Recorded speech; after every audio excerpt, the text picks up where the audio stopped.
Subcommittee will come to order without objection. The chair is authorized to declare a recess at any time. We welcome everyone to today's hearing. The chair now recognizes the gentlelady from Florida to lead us all in the Pledge of Allegiance. Kat, can you handle that? I pledge allegiance to the flag of the United States of America and to the republic for which it stands, one nation, under God, indivisible, with liberty and justice for all. I thank the lady for leading us. Without objection, Mr. Roy will be permitted to participate in this hearing. The chair now recognizes himself for an opening statement. On the third day of this administration, January 23rd, 2021, the White House sent an email to Twitter.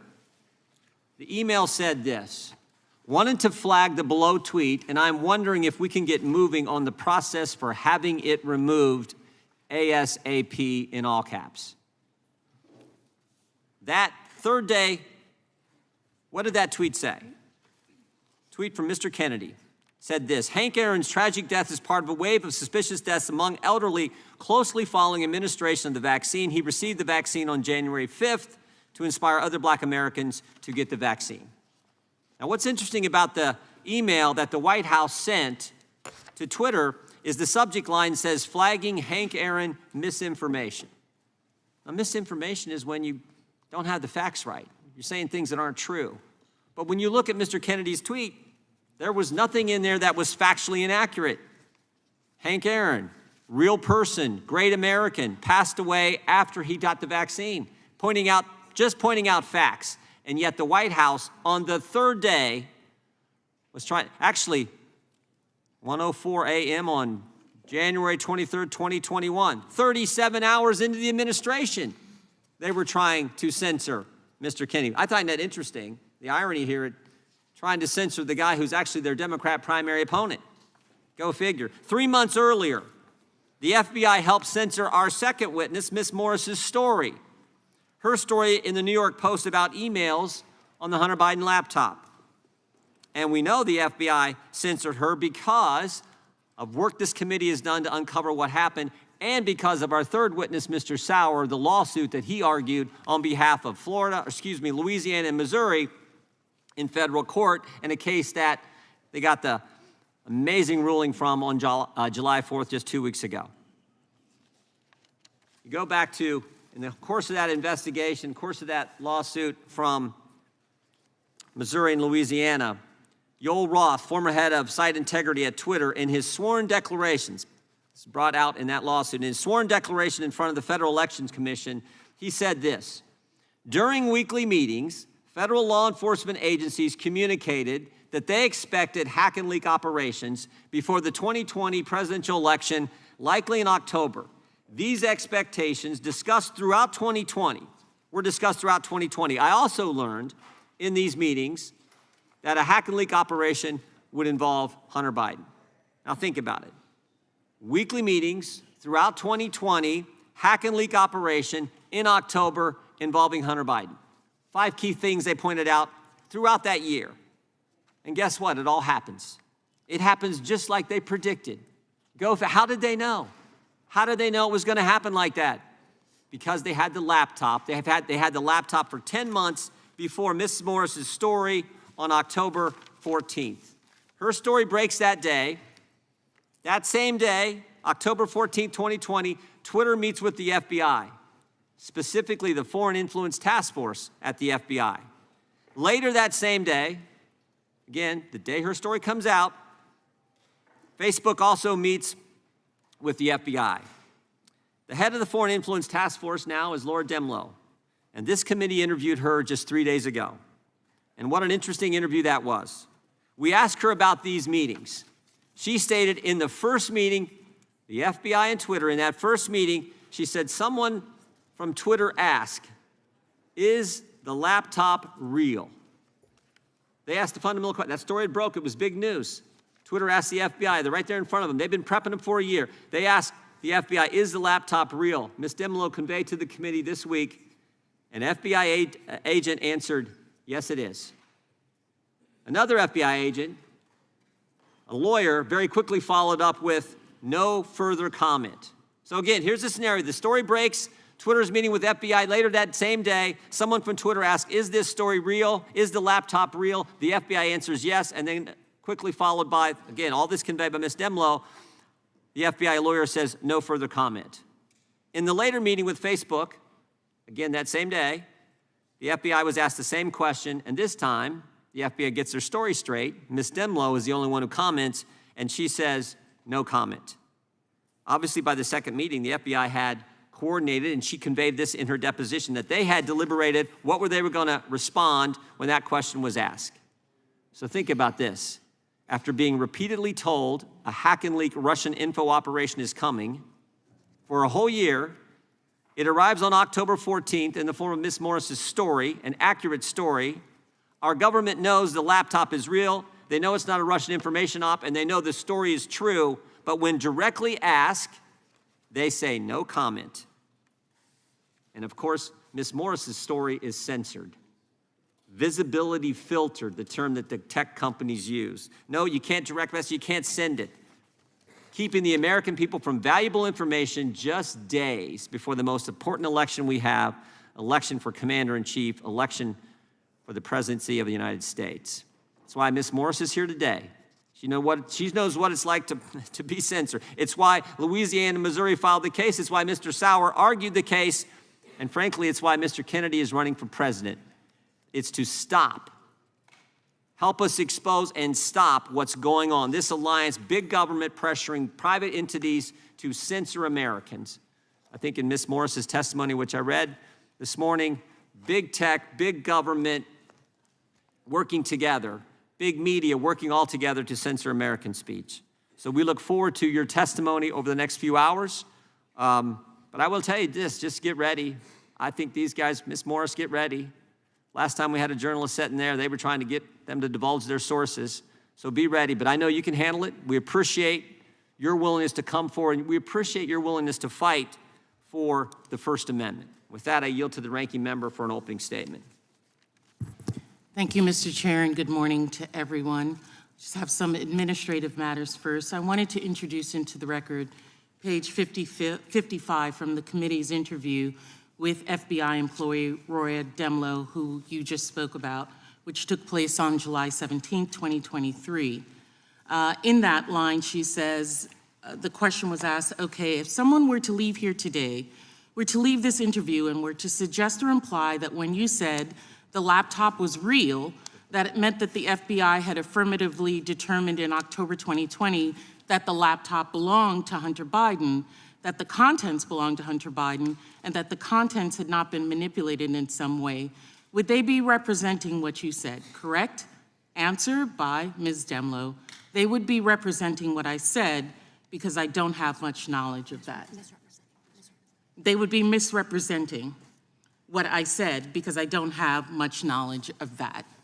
Because this committee likes to misrepresent or leave off complete sentences of what individuals said, I'd like to introduce this into the record at this time.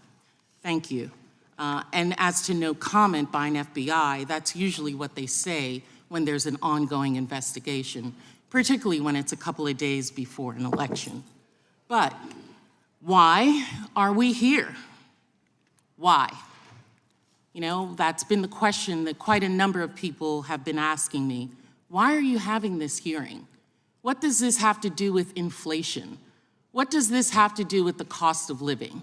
What does this have to do with the everyday lives of Americans, the thing that the Republican Party said that they would focus on if they had control of the House?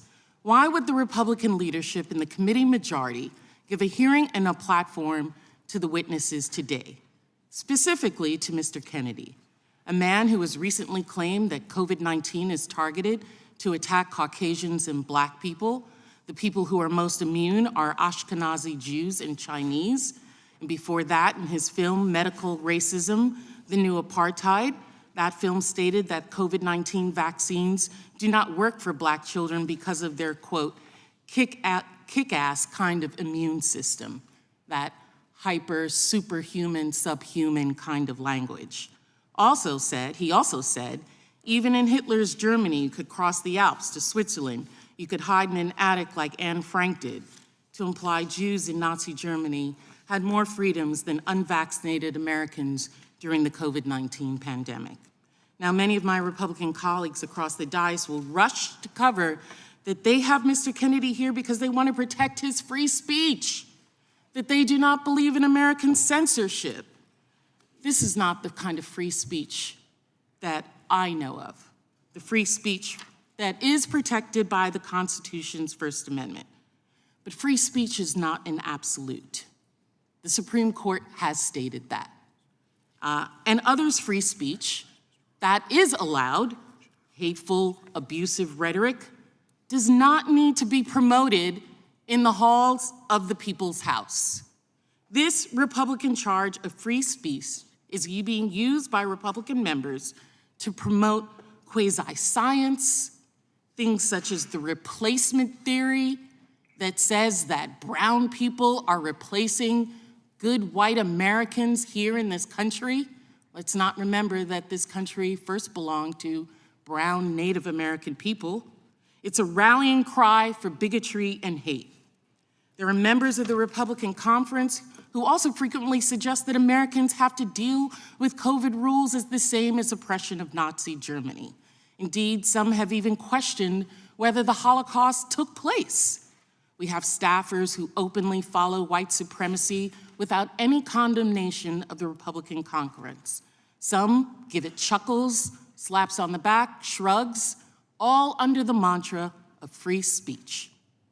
It's a free country. You absolutely have a right to say what you believe, but you don't have the right to a platform, public or private. We don't have to give one of the largest platforms of our democracy, Congress, this hearing. Our right does not mean that we as Americans are not free from accountability. And that's what's distressing about this hearing. Even knowing what they know about Mr. Kennedy's hateful, evidence-free rhetoric, and even though they've invited any number of witnesses to make their point, Speaker McCarthy, Chairman Jordan affirmatively chose to give this a platform. They intentionally chose to elevate this rhetoric to give these harmful, dangerous views a platform in the halls of the United States Congress. That's endorsing that speech. That's not just supporting free speech. They have co-signed on idiotic, bigoted messaging. It's a conscious choice. There's no doubt as to why they're making the choice. It's not to guard free speech or to ensure equality for all. All of this, as you'll hear throughout this hearing, is to show us by their conduct over and over and again that any attack on Joe Biden to get Donald Trump back in the White House is what they need to do. They think that by hurting the Biden administration, by putting Mr. Kennedy on display, they have said that he's only running for censorship. I think people run for the President of the United States because they want to advance the American people. Over the last 8 months, the extreme MAGA majority has spent its time, not to mention tons of taxpayer money, something that they're always so cautious about, on baseless investigations that have gone nowhere, all in an effort to serve as a legislative arm of the Trump campaign and discredit any agency that dares to hold the president or those that work with him or who have the same ideals that he has accountable for those that are such as white supremacy, such as election deniers, such as inciters and those who engaged in the riots of January 6th. Truth be told, I have no idea whether the chairman actually believes any of the stuff. I don't. It's not a question I've asked him or one that's necessarily even important. But it's clear that one aim of his investigation is to bully tech and media companies into turning a blind eye to right-wing extremist conspiracies, from QAnon to the Great Replacement theory, as they spread across their platforms, even when those theories violate very basic terms of service about deliberate disinformation and promoting violence.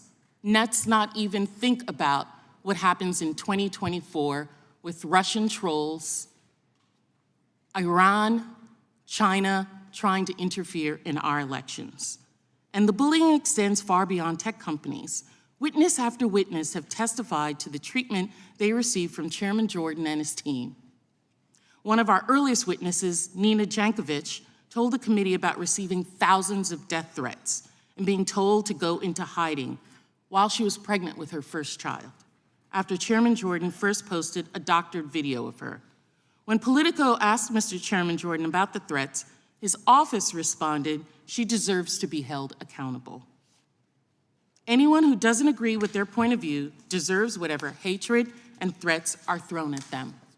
Now, I'm across the hall from Mr. Jordan, and several months ago, I saw somebody who seemed to be threatening to his office, and the Capitol Police were moving them away.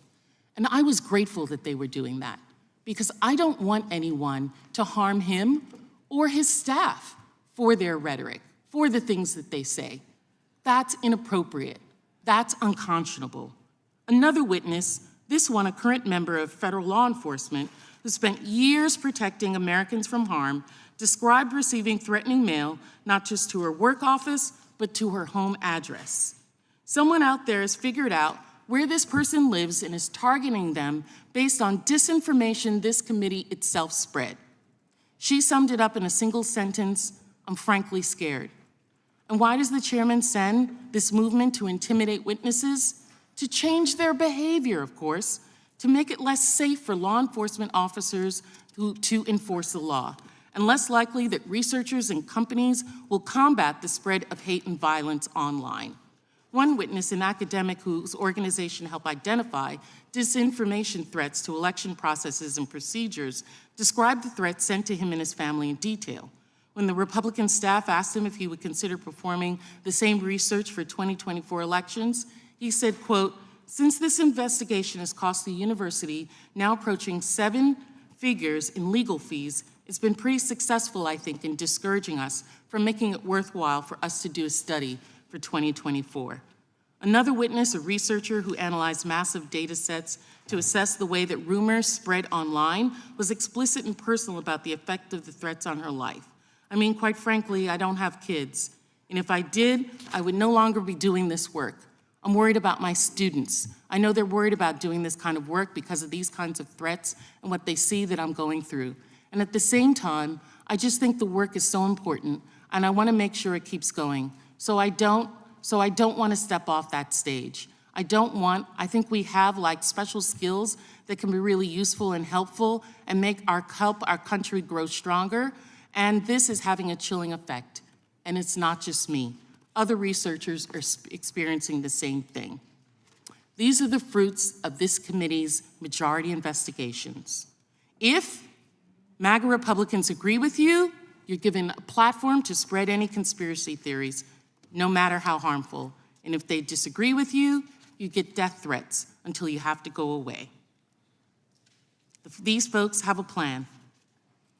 They want to force social media companies to promote conspiracy theories because they think that's the only way their candidate can win the 2024 election. They want to bully the experts into abandoning their work on disinformation to pave the way. They want to give expression to the most vile sorts of speech here in this committee room because it prepares the ground for their own conspiracy theories and pseudoscience. And they apparently don't care how many people are hurt or die as a consequence of their actions, either through lies about vaccines or threats to the safety of witnesses, because nothing is more important to them than power. It's a free country. Both Chairman Jordan and Mr. Kennedy are free to say whatever they want. It's the chairman's right to promote any of the views he wants to promote. But that freedom doesn't mean that the rest of us can't see what they're doing and demand something better from our representatives, from my colleagues, from this Congress. Be better than the witnesses, my colleagues. Let's be better. Let's get about the business, the real business of the American people, and stop the division, the divisiveness that is being promoted through this committee. I yield back. Gentlelady yields back. I would ask unanimous consent to enter into the record from page 29 of Ms. Demelow's testimony from 3 days ago. Question, do you recall whether any of these social media companies you were meeting with asked you any questions about the laptop story? I do was her answer. And what is your recollection? Somebody from Twitter essentially asked whether the laptop was real, and one of the FBI folks who was on the call did confirm that, quote, yes, it was, before another participant jumped in and said no further comment. Question, do you recall who from the FBI said it was real? I do. And who was that person? I'll have to get back with you. Without objection, we'll enter that into the record. We now want to introduce our witnesses. I want to start with Ms. Emma Jo Morris. Ms. Morris is politics editor at Breitbart News. She previously served as the deputy politics editor at the New York Post, where she authored the Post coverage of the Hunter Biden laptop and its contents in 2020. Ms. Maya Wiley is the president and CEO of the Leadership Conference on Civil and Human Rights. She previously served as counsel to New York City Mayor Bill de Blasio and at the American Civil Liberties Union and the NAACP Legal Defense and Education Fund. We welcome you as well, Ms. Wiley. Mr. John Sauer is the Special Assistant Attorney General for the Louisiana Department of Justice, and he is one of the lead lawyers in the Missouri v. Biden case that I referenced in my opening statement. He previously served as Deputy Attorney General for Special Litigation with the Missouri Attorney General's Office and Solicitor General of Missouri. He clerked for Judge Michael Ludig and Justice Antonin Scalia. And then our final witness is Mr. Kennedy. I will turn to our colleague, Mr. Roy, member of the Judiciary Committee, and waved on to the subcommittee to introduce Mr. Kennedy. Thank you, Chairman. Robert F. Kennedy Jr. is the son of former Attorney General Robert F. Kennedy and the nephew of America's 35th President, John F. Kennedy. The third of 11 children, he graduated from Harvard University. We won't hold that against him because he went on to receive his law degree from the University of Virginia School of Law, my alma mater, as an undergraduate. Some viewing Mr. Kennedy through his last name, but that does a tremendous disservice to his life's work, whether you agree with it or not. Out of law school, Mr. Kennedy built his career as an environmental lawyer, representing New York City environmentalists and environmentalists across the globe in numerous legal battles. His work culminated in the landmark New York City Watershed Agreement focused on the cleaning of New York City's waterways. After the 2008 election, Politico reported that President-elect Obama strongly considered Mr. Kennedy to head the Environmental Protection Agency. He went on to found Children's Health Defense, a national organization intended to address childhood chronic disease and toxic exposures. I assume that being a father of 7, in addition to being one of 11 children himself, fuels his interest in children's health. Following the 2016 election, Mr. Kennedy met with then-President-elect Trump to discuss his potential for a committee to examine vaccine safety and scientific integrity.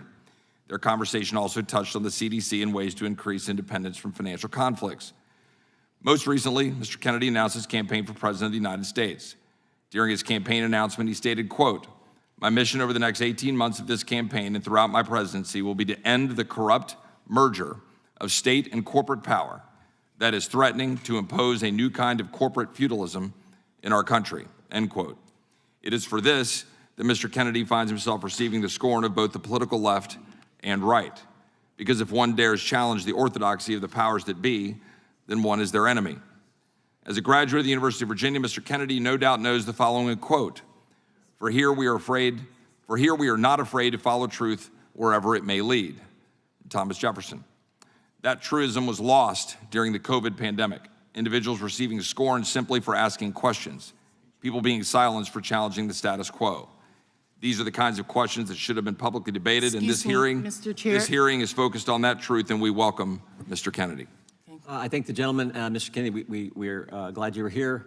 We will now proceed with open statement. Before I do, I want to introduce the guy sitting behind you, Mr. Kennedy, who was a former colleague of ours, and maybe more importantly for me, a good friend of mine, Dennis Kucinich, who served in the United States Congress for 14 years, I believe, and great Buckeye. So we welcome Dennis, and I know Elizabeth's here as well, and we appreciate your service, Dennis, and your commitment to the First Amendment. We'll now go with opening testimony. Mr. Kennedy, you are recognized for your opening statement.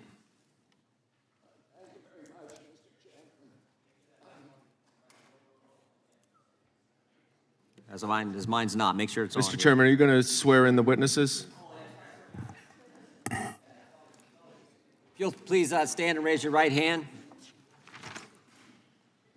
Do you swear or affirm under penalty of perjury that the testimony you're about to give is true and correct to the best of your knowledge, information and belief, so help you God? Let the record reflect that the witness answered in the affirmative. Thank you. You may be seated. Mr. Kennedy, you are now recognized for your opening statement, and then we'll go right down the line.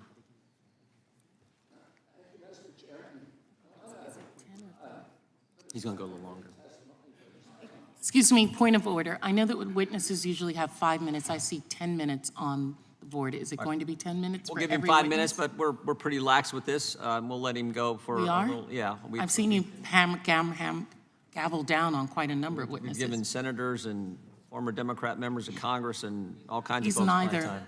I He's know. neither. I'm just saying in past history. Okay, in okay. committee. But Let's just watch you, the time for all the witnesses. and if then. you want to cut him off and censor him some more, you're welcome to do it. Oh, that's not my job.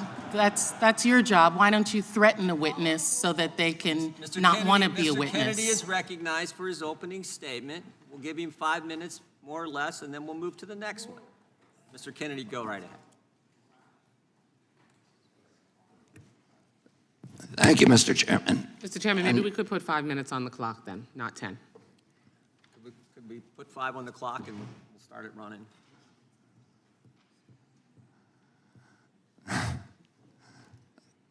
Thank you, Mr. Chairman. And I want to put aside my written statement for a moment and address one of the points that was brought up, I think an important point by the ranking member, that this body ought to be concerning itself with issues that impact directly the American people. The rising price of groceries, 76% over the past 2 years for basic foodstuff, the war in Ukraine, the inflation issues, the border issues, many, many other issues that concern us all as a nation. We can't do that without the First Amendment, without debate. When I gave my speech, my announcement speech in Boston 2 months ago, YouTube, I talked about all those issues. I focused on grocery. I focused on the fact that working class people can no longer afford to live in this country. I talked about inflation, all the issues that deeply concern you, and that you've devoted your career to alleviating those issues. 5 minutes into my speech, when I was talking about Paul Revere, YouTube deplatformed me. I didn't talk about vaccines in that speech. I didn't talk about anything that was a verboten subject. I just was talking about my campaign and things, the conversation that we ought to be having with each other as Americans. But I was shut down, and that is why the First Amendment's important. Debate, congenial, respectful debate is the fertilizer, it's the water, it's the sunlight for our democracy. We need to be talking to each other. Now, this is a letter that many of you signed, many of my fellow Democrats. I've spent my life in this party. I've devoted my life to the values of this party. 102 people signed this. This itself is evidence of the problem that this hearing was convened to address. This is an attempt to censor a censorship hearing. The charges in this, and by the way, censorship is antithetical to our party. It was appalling to my father, to my uncle, to FDR, to Harry Truman, to Thomas Jefferson, as the chairman referred to. It is the basis for democracy. It sets us apart from all of the previous forms of government. We need to be able to talk, and the First Amendment was not written for easy speech. It was written for the speech that nobody likes you for.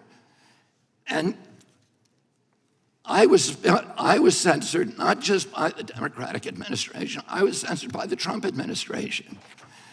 I was the first person censored by as the chairman pointed out, by the Biden administration 2 days after it came into office. It ordered a truthful, and by the way, they had to invent a new word called malinformation to censor people like me. There was no misinformation on my Instagram account. Everything I put on that account was cited and sourced to peer-reviewed publications or government databases. Nobody has ever pointed to a single piece of misinformation that I publish. I was removed for something they called malinformation. Malinformation is information that is true, but is inconvenient to the government, that they don't want people to hear. And that's antithetical to the values of our country. After I announced my presidency, it became more difficult for people to censor me outright. So now I'm subject to this new form of censorship, which is called targeted propaganda, where people apply pejoratives like anti-vax. I've never been anti-vaccine, but everybody in this room probably believes that I have been, because that's the prevailing narrative. Anti-Semitism, racism, these are the most appalling, disgusting pejoratives, and they're applied to me to silence me, because people don't want me to have that conversation about the war, about groceries, about inflation, about the war on the middle class in this country that we need to be having. And by the way, I want to say this while I'm on the record, that in my entire life, and why I'm under oath, in my entire life, I have never uttered a phrase that was either racist or anti-Semitic. I have spent my life fighting my professional career, fighting for Israel, for the protection of Israel. I have a better record on Israel than anybody in this chamber today. I'm the only person who has publicly objected to the $2 billion payout that the Biden administration is now making to Iran, which is a genocidal program. I'm the only one who's objected to that. I fought more ferociously for Israel than anybody. But I am being censored here through this target, through smears, through misinterpretations of what I've said, through lies, through association, which is a tactic that we all thought we had been discredited and dispensed with after the Army McCarthy hearings in the 1950s. But those same weapons are now being deployed against me to silence me. I know many of the people who wrote this letter. I don't believe there's a single person who signed this letter who believes I'm anti-Semitic. I do not believe that. There is no evidence of that. Now, I want to say something I think that's more important, and it goes directly to what you talked about, ranking member, which is the need, this toxic polarization that is destroying our country today. And how do we deal with that? This kind of division is more dangerous for our country than any time since the American Civil War. And how do we deal with that? How are we going to, every Democrat on this committee believes that we need to end that polarization. Do you think you can do that by censoring people? I'm telling you, you cannot. That only aggravates and amplifies the problem. We need to start being kind to each other. We need to start being respectful to each other. We need to start restoring the comedy to this chamber and to the rest of America, but it has to start here. My uncle, Edward Kennedy, has more legislation with his name on it than any senator in United States history. Why is that? Because he was able to reach across the aisle, because he didn't deal in insults, because he didn't try to censor people. He brought home people who were antithetical to what he believed in. He came home almost every weekend with people like Orrin Hatch to our house at the compound in Hyannisport. At that time, Orrin Hatch to me was like Darth Vader, because I was an environmentalist. And I was saying, why is Teddy bringing this guy home? But he knew that he was effective because he understood that comedy and respect and kindness and compassion and empathy for other people is the only way to restore the function in this chamber. But more importantly, today we need to give an example in the leadership of our country of being respectful to each other. If you think I said something that's anti-Semitic, let's talk about the details. I'm telling you all the things that I'm accused of right now by you. And in this letter are distortions, they're misrepresentations. I didn't say those things. There's fragments that I said, but I denounce anybody who uses the words that I have said to imply something that is negative about people who are Jewish. I never said those things. And I want to point out also that the chairman pointed to Dennis Kucinich, who's fighting behind me. There is no two people in the country who feel more differently about American politics than these two people, and yet they were friends. Dennis attended his children's basketball games, attended his daughter's wedding. This is what we need, how we need to start treating each other in this country. We have to stop trying to destroy each other, to marginalize, to vilify, to gaslight each other. We have to find that place inside of ourselves of light, of empathy, of compassion, and above all, we need to elevate the Constitution of the United States, which was written for hard times, and that has to be the premier compass for all of our activities. Thank you very much. Thank you. Mr. Chairman, I'd like to raise a point of order. Gentlelady can state a point of order. Point of order pursuant to House Rule 11, Clause 2, which Mr. Kennedy is violative of. I move that we remove into executive session because Mr. Kennedy has repeatedly made despicable anti-Semitic and anti-Asian comments as recently as last week.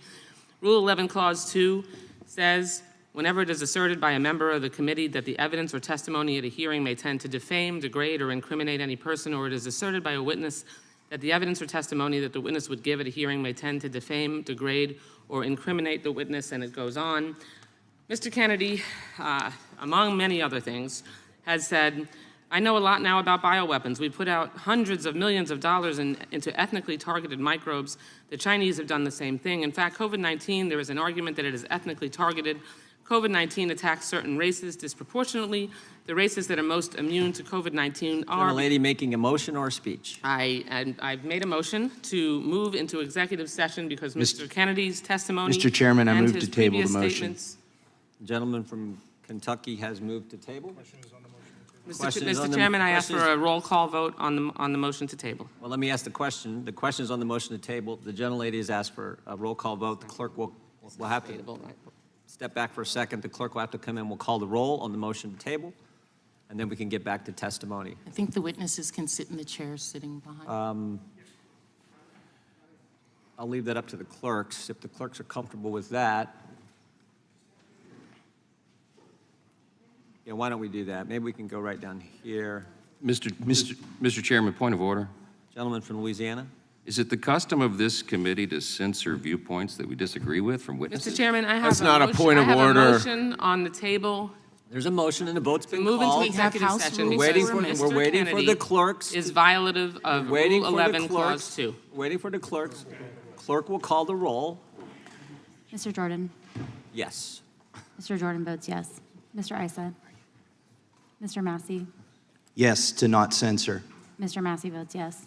Mr. Stewart. Yes. Mr. Stewart votes yes. Ms. Stefanik. Yes. Ms. Stefanik votes yes. Mr. Gates. Mr. Johnson of Louisiana. Yes. Mr. Johnson of Louisiana votes yes. Mr. Armstrong. Yes. Mr. Armstrong votes yes. Mr. Stubbe. Mr. Bishop. Yes. Mr. Bishop votes yes. Ms. Kamak. Yes. Ms. Kamak votes yes. Ms. Hageman. Yes. Ms. Hageman votes yes. Ms. Pasquette. No, I want to follow the rules that the Republicans made at the beginning of this conference with these House rules, so no. Ms. Pasquette votes no. Mr. Lynch. No. Mr. Lynch votes no. Ms. Sanchez. No, because it's violative of the rules. Ms. Sanchez votes no. Ms. Wasserman Schultz. No to allowing a witness to degrade and This is not defame speech others time. and violate the rules and not have his testimony and degradation amplified Mr. Chair. rather than given in executive session. Ms. Wasserman Schultz votes no. Mr. Connolly. No to the Soviet Politburo. Mr. Connolly votes no. Mr. Garamendi. No. Mr. Garamendi votes no. Mr. Allred. Ms. Garcia. No. Ms. Garcia votes no. Mr. Goldman. No to hate speech. Mr. Goldman votes no. Mr. Gates. Yes. Mr. Gates. Aye. Mr. Gates votes aye.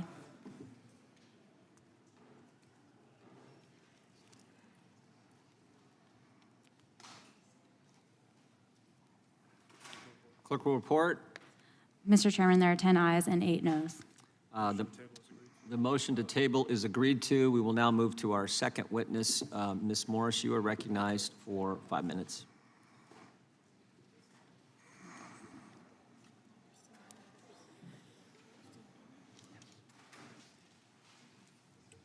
Thank you. Thanks so much for inviting me. My name is Emma Jo Morris, politics editor at Breitbart. I'm here today because I published a series of news stories 3 years ago in October of 2020 about Hunter Biden's now infamous laptop, also known as the laptop from hell, which is seen as some of the most scandalous reporting of the last decade. What was more scandalous than the reporting itself, though, was the fact that it exposed the unholy alliance between the intelligence community, social media platforms, and legacy media outlets. At the time, I was deputy politics editor at the New York Post, and my reporting showed that despite then-candidates Joe Biden's repeated and furious denials, he was apparently involved in the foreign business deals of his family. Over several days, just weeks before Americans would vote for their next president, I revealed verified, authentic emails from the Biden scion's hard drive showing Ukrainian business partners receiving leaks from the Obama White House. I documented an off-the-books meeting between then Vice President Biden and a Ukrainian energy executive and introduced the world to the big guy who got action on a deal with CEFC, China Energy Company. The Post published exactly how the material for the reporting was obtained, even identifying our sources, as well as a federal subpoena showing the FBI was in possession of the material the story was based on and had been since December of 2019.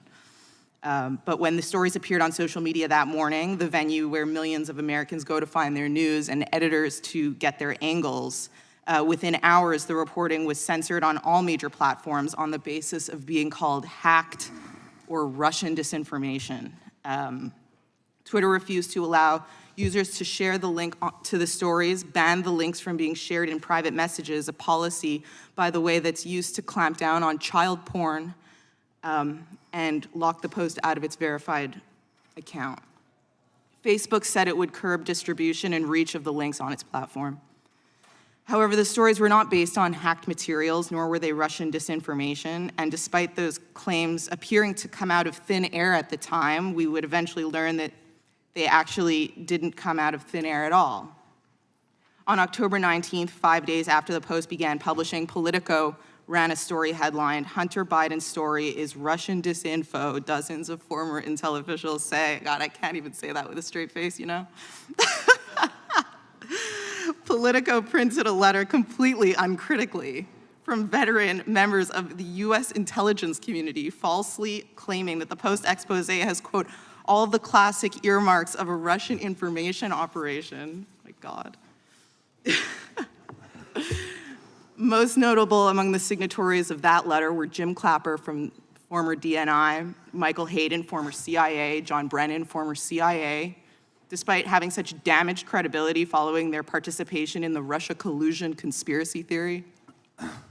A few days later, on October 22nd, when Biden appeared in the second presidential debate and was confronted with the facts of the Post reporting, he said to Trump, quote, 50 former national intelligence professionals said this, what he's accusing me of is a Russian plot. But it was not, and he knew that. Now, fast forward to this year, 3 years later. Just last spring, House investigators revealed it was a call by now Secretary of State Antony Blinken to former acting CIA Director Michael Morell that prompted the spy letter published by Politico, which bypassed agency approval processes that would have been normally applied. It is also now known that ahead of my reporting, federal agencies were priming social media companies to execute an operation to discredit it. According to internal documents released by Elon Musk upon his acquisition of Twitter, the FBI and other intelligence community members essentially directed the platform's censorship operation, in part externally by working with top management, and in part internally by social media companies hiring eye-popping numbers of agency alumni. Journalist Michael Schallenberger reported, based on documents he obtained from Musk, that during all of 2020, the FBI and other law enforcement agencies repeatedly primed Twitter executives to dismiss reports of Hunter Biden's laptop as a Russian hack and leak operation. Feds arranged for top secret security clearances to be granted to Twitter management and even had encrypted messaging networks set up, which they dubbed a virtual war room. To this day, hundreds of people from the intelligence community work at social media companies. Over the last few years, my reporting has been confirmed by virtually every mainstream news outlet, from the Washington Post to the New York Times to Politico, when the stakes were nothing, by the way, 2 years later. No one denies that the laptop is real, that the origin story is exactly what I told you it was in the first place. This elaborate censorship conspiracy wasn't because the information being reported on was false. It was because it was true, and it was a threat to the power centers in this country. What this relationship between the US government officials and American corporations represent is an unprecedented push to undermine the First Amendment, the right to think, write, read, say whatever we want. And how we respond will determine whether we see a free press as inalienable or as optional. Thanks. Thank you, Ms. Morris. Mr. Sauer, you're recognized for 5 minutes. Thank you, Mr. Chairman and members of the subcommittee. On July 4th, 2023, Independence Day, Judge Terry A. Doty of the U.S. District Court for the Western District of Louisiana entered a historic injunction against the White House and other federal officials. This injunction prevents them from, quote, urging, encouraging, pressuring, or inducing in any manner the removal, deletion, suppression, or reduction of content containing protected free speech posted on social media platforms.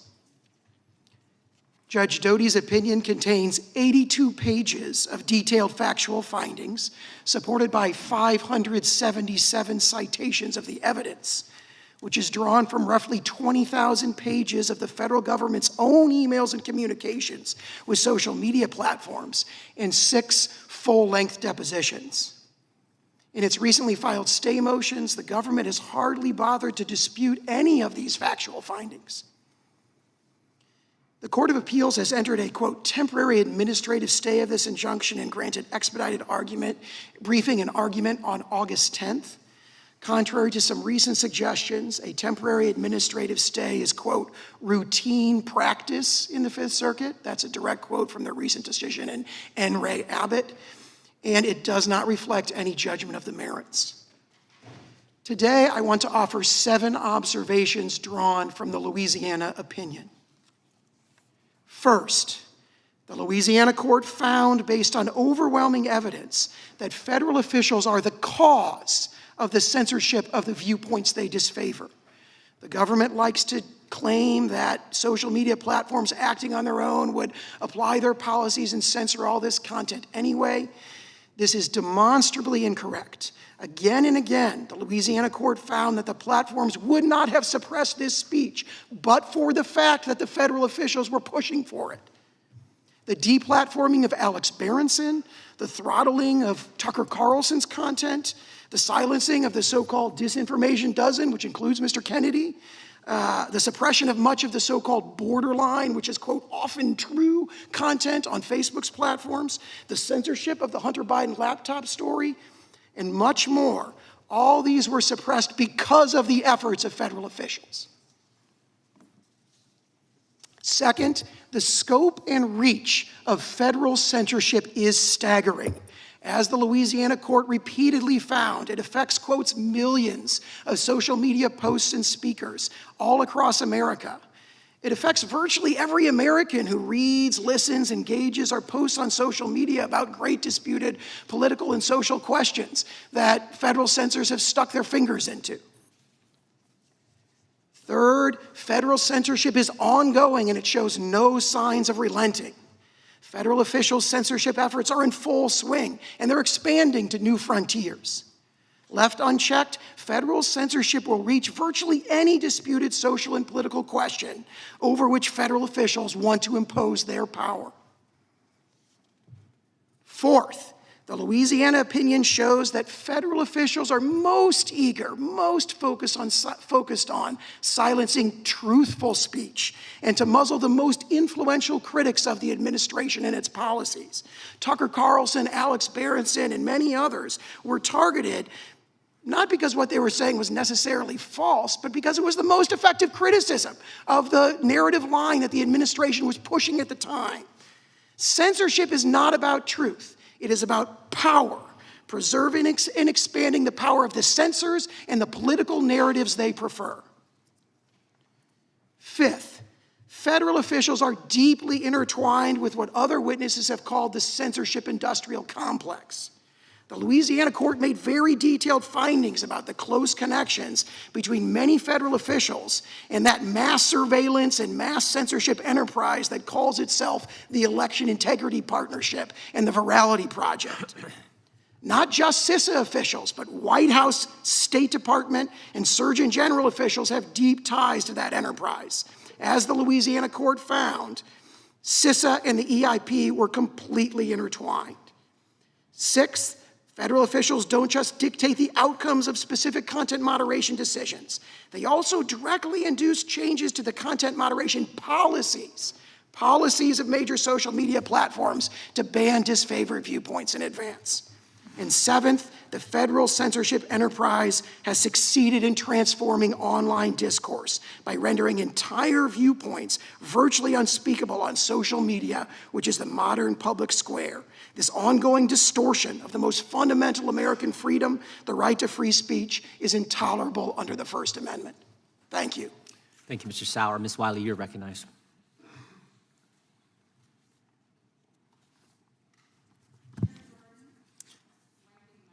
Microphone.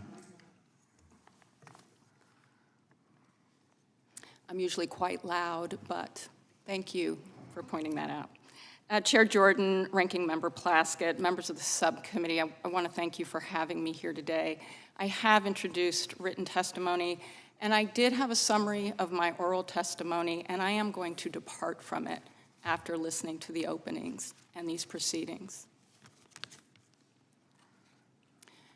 This week began the sentencing of Robert Bowers, who murdered 11 people, wounded 6 others because their faith was Judaism and because they were in a synagogue to worship.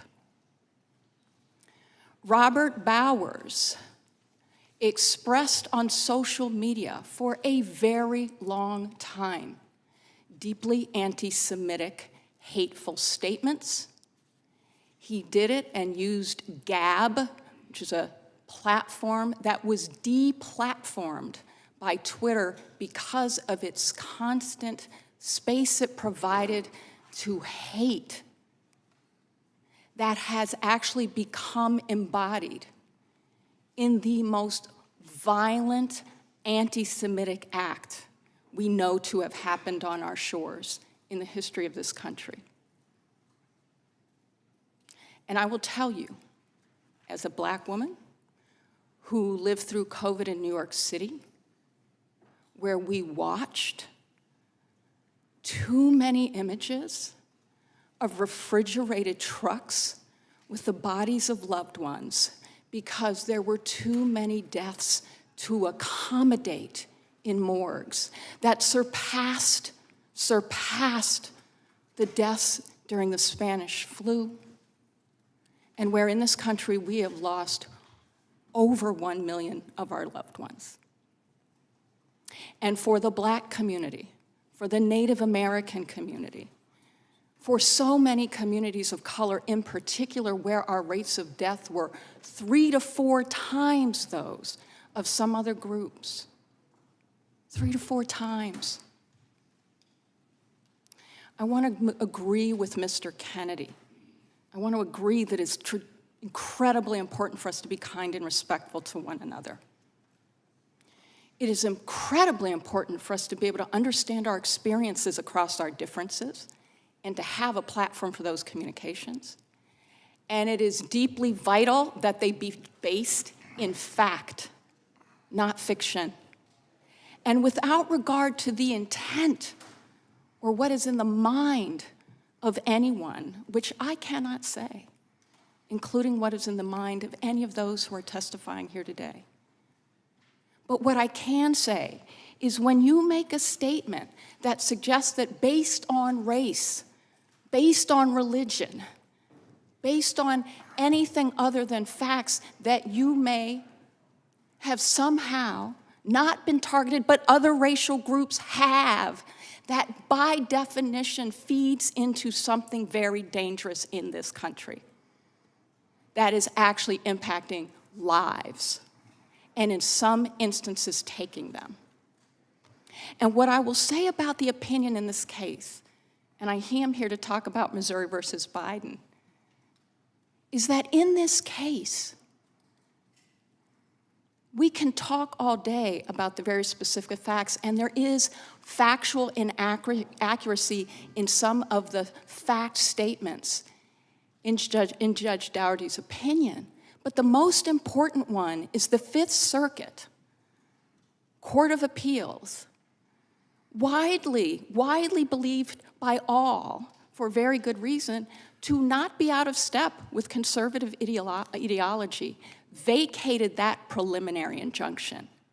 And I want to point to something else, because one of the things that that injunction said was that our government, responsible for public health, responsible for national security, which, by the way, even under the Trump administration, the Department of Homeland Security said it is domestic terrorism that is our greatest national threat.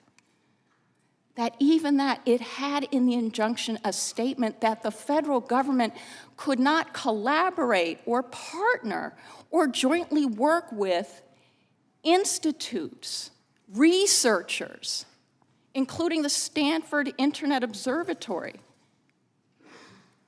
could not, in terms of identifying, understanding, or even talking about the deletion or removal of anything, even if that research actually demonstrated that those social media companies were violating their own policy in a way that was dangerous for people and for our democracy. So yes, let's be kind, let's be respectful, and let's descend into a real discussion of facts where we can disagree about their meaning, but not about their existence. Thank you. Gentlelady yields back. We will now turn to 5-minute question. The chair recognizes the gentleman from North Carolina, Mr. Bishop, for 5 minutes. And we will go a couple rounds here, I think, and then they have called votes, so we'll get to votes pretty quick. But the gentleman's recognized for 5 minutes. Thank you, Mr. Chairman. I'm going to focus on the testimony the chairman made reference to, and that the ranking member was so concerned with damage control that she opened her comments about it. And I'd ask staff to put the blow-ups on the screen as we proceed. And Ms. Morris, you can begin with number one while I'm getting my first question out. Ms. Morris, in your statement, you had an interesting turn of phrase. You said that no one denies that the laptop is real. What an interesting turn of phrase, because that's exactly what Twitter was asking about the day your story appeared, and it was interacting still further with Twitter and with Facebook. Ms. Dimlow testified, here it is on the screen for those who are visual learners like me. Are you familiar with the October 2020 New York Post story on Hunter Biden's laptop? I am. This is Ms. Dimlow under oath. Do you recall whether any of these social media companies you were meeting with asked you any questions about it? I do. Please proceed to the next slide. And here's how, in the same page, but it was relayed to me later that somebody from Twitter, I don't recall who, I'm not sure who, somebody from Twitter essentially asked whether the laptop was real. And one of the FBI folks who was on the call did confirm that, yes, it was, before another participant jumped in and said no further comment. Proceed to the next slide. So you said he was one example. Do you recall other social media companies? Proceed to the next slide. Ms. Dimlow says, I believe Facebook. We met with Facebook soon thereafter. Can't remember if it was the same day or within a couple of days. And they also asked, and I said, no comment. That was the decision we made in those post-meeting deliberations, which is pretty typical. It was an ongoing investigation, and we don't generally comment on ongoing investigative matters when asked. So, Ms. Morris, to your point, I think this shows one thing for sure. You credited Michael Schellenberger and some of his reporting. One of the things that he asked in one of his Twitter Files stories was whether the Foreign Influence Task Force people, the FBI folks who were interfacing with the social media companies, whether they knew about the Hunter Biden laptop contents that the FBI had since December 2019. So now we know, right?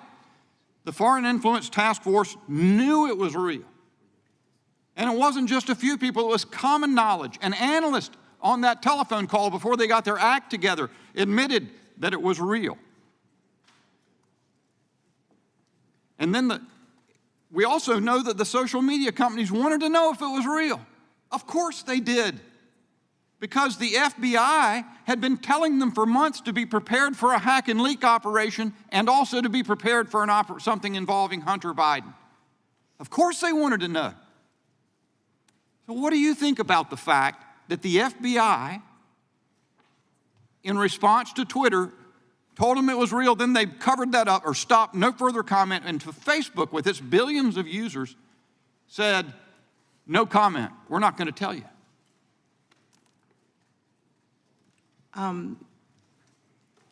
Yeah, we know that the FBI knew that it was real.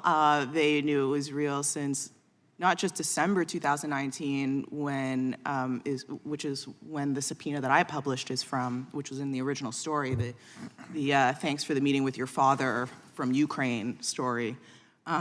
We published the subpoena. And they had already confirmed, though, which we would learn later, they had already confirmed that the laptop was real and the quote, not manipulated in any way, quote, in November of 2019, a month before they actually obtained the laptop to keep, which is when they gave that subpoena to John Paul Mac Isaac, the owner of the Mac store where Hunter Biden forgot the laptop. And I think that's something that gets glazed over in this reporting. I'm so familiar with it, it's nauseating, which is that Jim Baker was the deputy counsel at Twitter. And if that name doesn't sound familiar, I'll remind you all who that is. He's the former deputy counsel of the FBI. Like, are we supposed to all sit here and pretend that he didn't know what that subpoena was when he saw it in the New York Post? I mean, let's not insult our intelligence here and the intelligence of the American people. Obviously, he knew what it was. Point well taken, Ms. Morris, and my time's expired, but what we have always understood in all likelihood was true, we now have yet one more piece of evidence from the folks at the FBI that they interfered. Comey interfered in 2016. Was it Director Wray himself who interfered in 2020? We still need to know.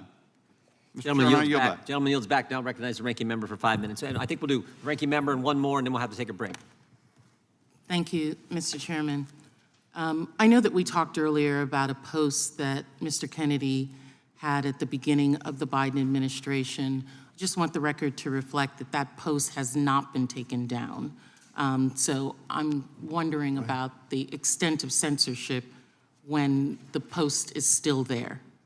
But more importantly, again, I go back to just the fact that we are creating a platform for this kind of discussion, not about the censorship, not about free speech, but the content of some of that speech that we are amplifying in this room. I'm appalled and just so troubled by colleagues that I have to work with, that these are individuals who would bring a witness who's promoted a video that compared the COVID vaccine to the Tuskegee trials. The Tuskegee trials were a very difficult time in Black America, where individuals who were already sick with the disease were then reviewed, experimented on, who already had a disease to see how far that disease went. And making the comparison that manipulates and preys on Black people's feelings about the atrocities of the past. in order to prevent them from seeking life-saving vaccines in the present. And knowing that this is dangerous, I cannot also be unaware that this comes from an individual who, by Mr. Roy's introduction, is very smart and understands the implications of this. You know, Mr. Kennedy's own family decries his stance on vaccines, and families disagree on a lot of things. I got family members that, you know, we all disagree, so that doesn't mean anything. But the fact that he has famously sent a request to a party guest that they had to be vaccinated to come to his party. And I'd like to introduce into the record a letter from Louis Silkin, a law firm representing Mr. Kennedy, which states, as he has stated repeatedly, he vaccinated all his children, and I'd like that to be introduced into the record, but tells the Black community and myself, a mother of 5 Black children, that I should really be careful and not necessarily have the same safeguards to protect my family, my children, from a virus that has killed millions of people because I'm Black. There's no secret that this is an amplification of his own platform. You know, I'm not going to talk about the money that's received from the Children's Health Defense, from his anti-vaccine organization that's responsible for a majority of the false information out there about COVID, and the notoriety that's gained from it by manipulating Black and other vulnerable communities to propagate these pseudosciences. Ms. Wiley, are you aware of the phrase superhuman yet subhumanization? I can't say I'm aware of the phrase. I am aware of the viewpoint. And can you share what you believe that to mean when it comes to Black people? Well, sadly and unfortunately, we have a history in this country where Black people were both by law and by social view viewed as inferior and subhuman, and that there were stereotypes attached to that that includes all kinds of myth about the ability to disregard both the health needs, health conditions, and disparities that exist for Black people and in Black communities, to the detriment not only of the health of people who are Black, but also to public health by not taking good, sound Yes, that, you decisions. know, in chattel slavery, you don't have to feed them the same way because they can take it. They can handle that. They don't need as much. Or now with COVID, they've got superhuman genes that they don't need to get the same vaccines in, and they may be more susceptible if you get vaccines. Ms. Wiley, why do you think someone might choose to target the Black community for false health information about vaccines? Well, I can't say that I can sit in a position to explain why anyone would do that. I can only say that for those who wished to prevent people from getting a vaccine, it was very clear that one of the ways in which you could convince people not to is to play on fears that have basis in historic experience, sadly, and frankly, and I can say this personally speaking from having conversations with friends, with people I worked with family members. who were terrified of whether or not there might be some adverse consequences for them because of the Tuskegee experiments, explicitly referring to times in which Black people had been tested on without their permission or denied access to medical intervention despite awareness that it would be detrimental to their health. That distrust has historical fact. And we have come to a point where, in terms of the COVID vaccine and what we were being told by scientists, including the ways in which both the CDC, the World Health Organization, and others were examining, were actually putting out factual information, both about the degree to which testing and trials before approval had included people who were Black, people who were Asian, and therefore had more basis in fact to be able to state scientifically. Time of the that that gentlelady. was safe. Time of the gentlelady has expired. Gentlelady yields back. The gentleman from North Dakota is recognized. Thank you, Mr. Chairman, and I'd like to yield my time to Representative Massey. I thank the gentleman from North Dakota. Wow, the irony and cognitive dissonance from the other side of the aisle. It's deafening. You could cut it with a knife. They are at the same time denying that censorship is occurring, but suggesting that there's more material that needs to be censored. This is a hearing on censorship that began with an effort, with a formal motion from the other side of the aisle to censor Mr. Kennedy. They do not want him to speak, yet that is the topic of this hearing. They have kept him from speaking. A collusion between the government and private organizations. Mr. Kennedy, in your opening statement, you introduced us to this word malinformation. Can you tell us more about this made-up word, what it means, and some of the things that you've said or tried to say that you've been censored for that's been characterized as malinformation? Yes, Congressman Massey, and if by your leave, I'd like to just respond very briefly to some of the, what I would call defamations that have been just applied to me by the ranking member. I'm happy to talk to you about my opinions on these issues, what you have stated and tried to associate me with through guilt by association is simply inaccurate. Virtually everything, every statement that you just made about me is inaccurate. I have never advised Black Americans not to receive vaccines. At one point you say I'm anti-vax, and that's a bad thing. The other moment you point out that all my children are vaxxed. I'm fully compliant with the vaccine schedule myself, except for COVID. I took flu vaccines for 20 years straight. I have never been anti-vax. I have never told the public avoid vaccination. The only thing I've asked for, and my views are constantly misrepresented so that the truth of what I believe is not, we're not allowed to have a conversation about that with the American people, which I believe vaccines should be tested with the same rigor as other medicines and medications. You tried to associate me a moment ago with the replacement theory, which is racist. No, I did not say you Time had the belongs to the replacement gentleman theory. from I said my colleagues. The time belongs to the gentleman from I Kentucky. denounce that theory. It is racist, and I have never endorsed it or had any association with it. Our film on a medical, by the way, Bill Buxton, who is the Black CDC official who ultimately exposed the Tuskegee experiment, tried for years and years to appeal to CDC to stop it for 40 years. Finally, he got relief by walking into my uncle's office in the building next door.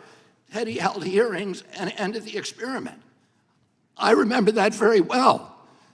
And to say that I created a film that encourages Blacks not to get adequate medical care is just completely abhorrent. Don't misuse my words, It's the witness's time. Do not censor the witness. I'm not censoring the witness. I'm not censoring the witness. He's still talking. It's my time, and I've given it to the witness. Do not censor him. I'm not censoring him. If the views that you and others have applied to me, I've attributed to me, if they were actually true, I can see why I shouldn't be able to testify here today.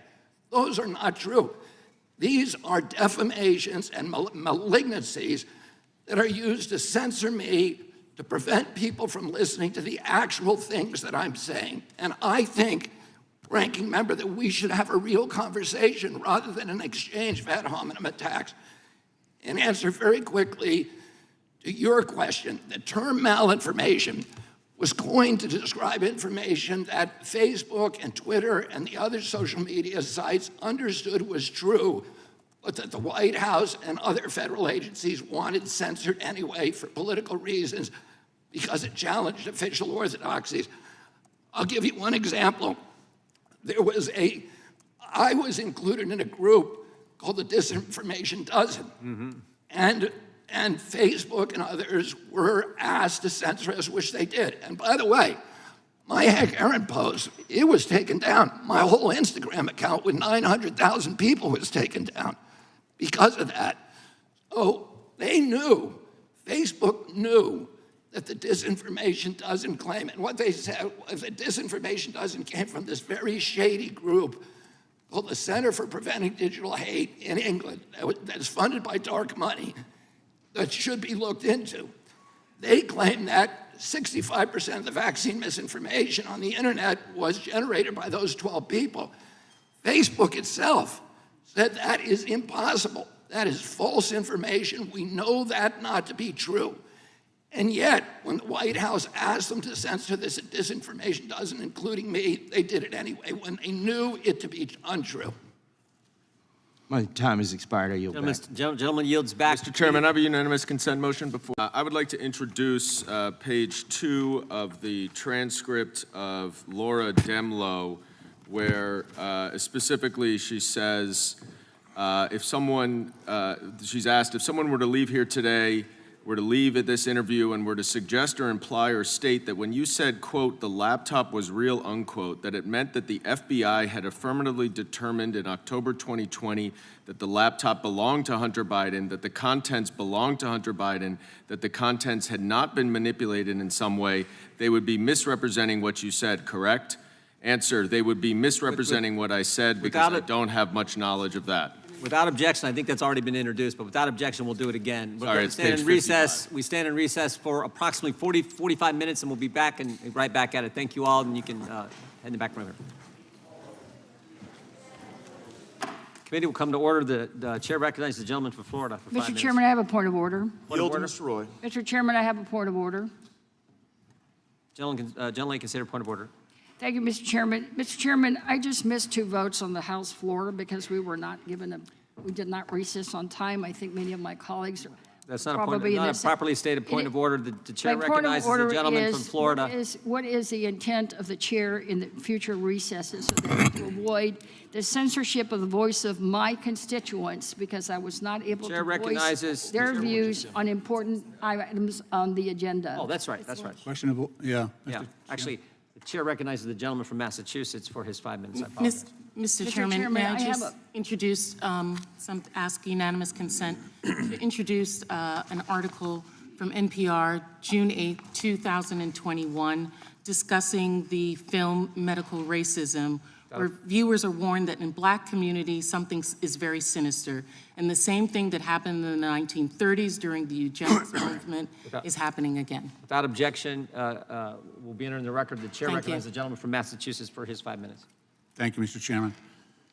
Mr. Chairman, one of the saddest parts of this fabricated circus of outrage is the drumbeat of attacks that I have seen against the men and women of the Department of Justice and the FBI, many of them armed service veterans who in their earlier careers actually put on the uniform of this country and served honorably, as well as attacks against Department of Homeland Security, CDC, and Health and Human Services. And as evidenced today's hearing, the Republicans are continuing to go to great lengths to invoke wild and seemingly race-based conspiracy theories, misinformation, and propaganda to allege that those same men and women who at one point served our country in uniform are now somehow targeting the American people. Meanwhile, this same subcommittee on weaponization has turned completely a blind eye to the actual and well-documented blatant and egregious weaponization of the federal government undertaken by the previous president. We are, in fact, still receiving reports of actual weaponization committed by President Trump. In fact, we now have a recent sworn declaration from former White House Chief of Staff John Kelly indicating that President Trump suggested utilizing the IRS and other federal agencies to investigate his perceived enemies, who at the time happened to be 2 FBI agents who are examining his conduct. I ask for unanimous consent for this record, this sworn statement to be entered into the record. Without objection. We also have another recent disclosure from Miles Taylor, former chief of staff at the Department of Homeland Security, reporting that President Trump sought to wiretap the phones of his own White House aides in order to detect any leaks. To the great detriment of the American people, however, we are not investigating the actual weaponization of the federal government. And worse yet, this committee has come to embody weaponization itself, misusing congressional oversight to protect Donald Trump and attempt to divert attention from the multiple federal and state criminal investigations surrounding President Trump's misconduct in office. In the midst of the ongoing state prosecution in New York of President Trump, Chairman Jordan has repeatedly sought to interfere and influence that case, threatening to subpoena Mr. Bragg and even holding a field hearing on Mr. Bragg's prosecutorial record blocks from his lower Manhattan office, deliberately interfering in the rule of law being applied in that case. The Republican members of this committee have also followed the shameful example set by the former president in targeting the independent federal law enforcement personnel that have sought to hold Donald Trump accountable. These are the good and patriotic Americans trying to uphold the rule of law within the FBI and the Department of Justice. In the same vein as President Trump describing the Department of Justice and the FBI, my Republican colleagues have described these individuals as scoundrels, quote, vicious monsters. And the chairman of the other Republican members of this committee have continually described these agencies as, quote, corrupt, out of control, and rotten to the core. These are the men and women who are serving our country in the Department of Justice, trying to uphold the rule of law. Ms. Wiley, what is the underlying threat to American democracy and the rule of law to baselessly claim that the federal agency and the individual personnel at the Department of Justice and FBI are being weaponized to attack everyday Americans? What's the impact of that on our democracy? Your mic. Yeah. Okay. Unfortunately, Congressman, there's more than one impact. One impact that's very clear and obvious, sadly, for far too many, is that foreign governments who have deep interest in sowing distrust in the American people against our own government and our own civil servants utilize that to generate and propagate mis and disinformation that then it puts out under disguise on social media platforms to help incite and spread the notion, seemingly in a way that suggests that it is not coming from a foreign government, so that it is sowing the seeds, not just of distrust, but fundamentally in any democratic country, it is critically important that we be able to have a relationship with our government and with law enforcement in order to make sure that people are coming forward to law enforcement, sharing information truthfully with law enforcement, and that law enforcement can engage in investigations into any version of potential crimes that have been committed in violation of our own laws without interference and without the refusal or inability to do so in a manner that also holds the privacy and protection of people's rights by also keeping that quiet, which is centrally important to criminal investigation. Time of the gentleman from Massachusetts expired. The chair recognizes the gentleman from Florida, Mr. Gates. Yield to Mr. Roy. Mr. Roy is recognized for 5 minutes. I thank the gentleman from Florida. I thank the chairman. Mr. Kennedy, first of all, your father served as the Attorney General of the United States. I'm a former Assistant United States Attorney. Do you believe that it is a proper function and role for Congress and for all of us to question whoever happens to be in the seat at the office of the Attorney General or in the FBI or in upper levels of government generally to seek the truth, wherever it may lead? Make sure your mic's on. Your microphone. That is exactly the function that the United States Constitution assigned to the people of, to the members of Congress. And I would say this: I don't want President Trump misusing the FBI, and I don't want President Biden. None of us should want anybody. Amen. And I agree with that completely. Let me characterize my understanding of something and get your perspective on it. Following the 2016 election, Dr. Fauci, Dr. Collins, Peter Marks met with you, to the best of my understanding, regarding vaccine safety, in part as a result of your engagement with President Trump. And at that meeting, you requested evidence of a vaccine undergoing placebo-controlled trial safety tests prior to licensing. After making a show of looking for the document, Dr. Fauci informed you, to the best of my understanding, that the document was back in Bethesda and that he would eventually send the document to you. The document, to the best of my knowledge, was never sent, and that you sued HHS for documents showing and trying to figure out the truth of the matter, and that you found that not one study was done on pre-licensing safety testing for COVID vaccines. After a year, HHS finally sent you a letter stating, we don't have any. This means, to the best of my understanding, that nobody knows the risk profiles for these products or whether they avert more harm than they cause. And as a result, there's no real science behind these statements, but rather guesswork. Is that a fair characterization of what you've experienced? That is a fair characterization. We had looked for many years to find a pre-licensing safety trial of any of the 72 vaccines doses that are now essentially mandated. They're recommended, but that's effectively mandated for American children, and we have not been able to find any. And every other medication requires, prior to licensing by FDA, that the company perform a safety trial that compares health outcomes in a placebo group and a similarly situated vaccine group. My assumption was that was done for vaccines. We found out that it hadn't been, that it was not, they were exempt. And I made that statement publicly. Dr. Fauci contradicted me, and when President Trump ordered him to meet with me, him and Francis Collins and a group of my colleagues, I said to them at that time, you've said publicly that I've been dishonest about that. Can you show us a single pre-licensing safety trial, placebo-controlled safety trial for any of the 72 vaccines required for American children? And he made that show of looking through a file, and he said, well, they're back in Bethesda.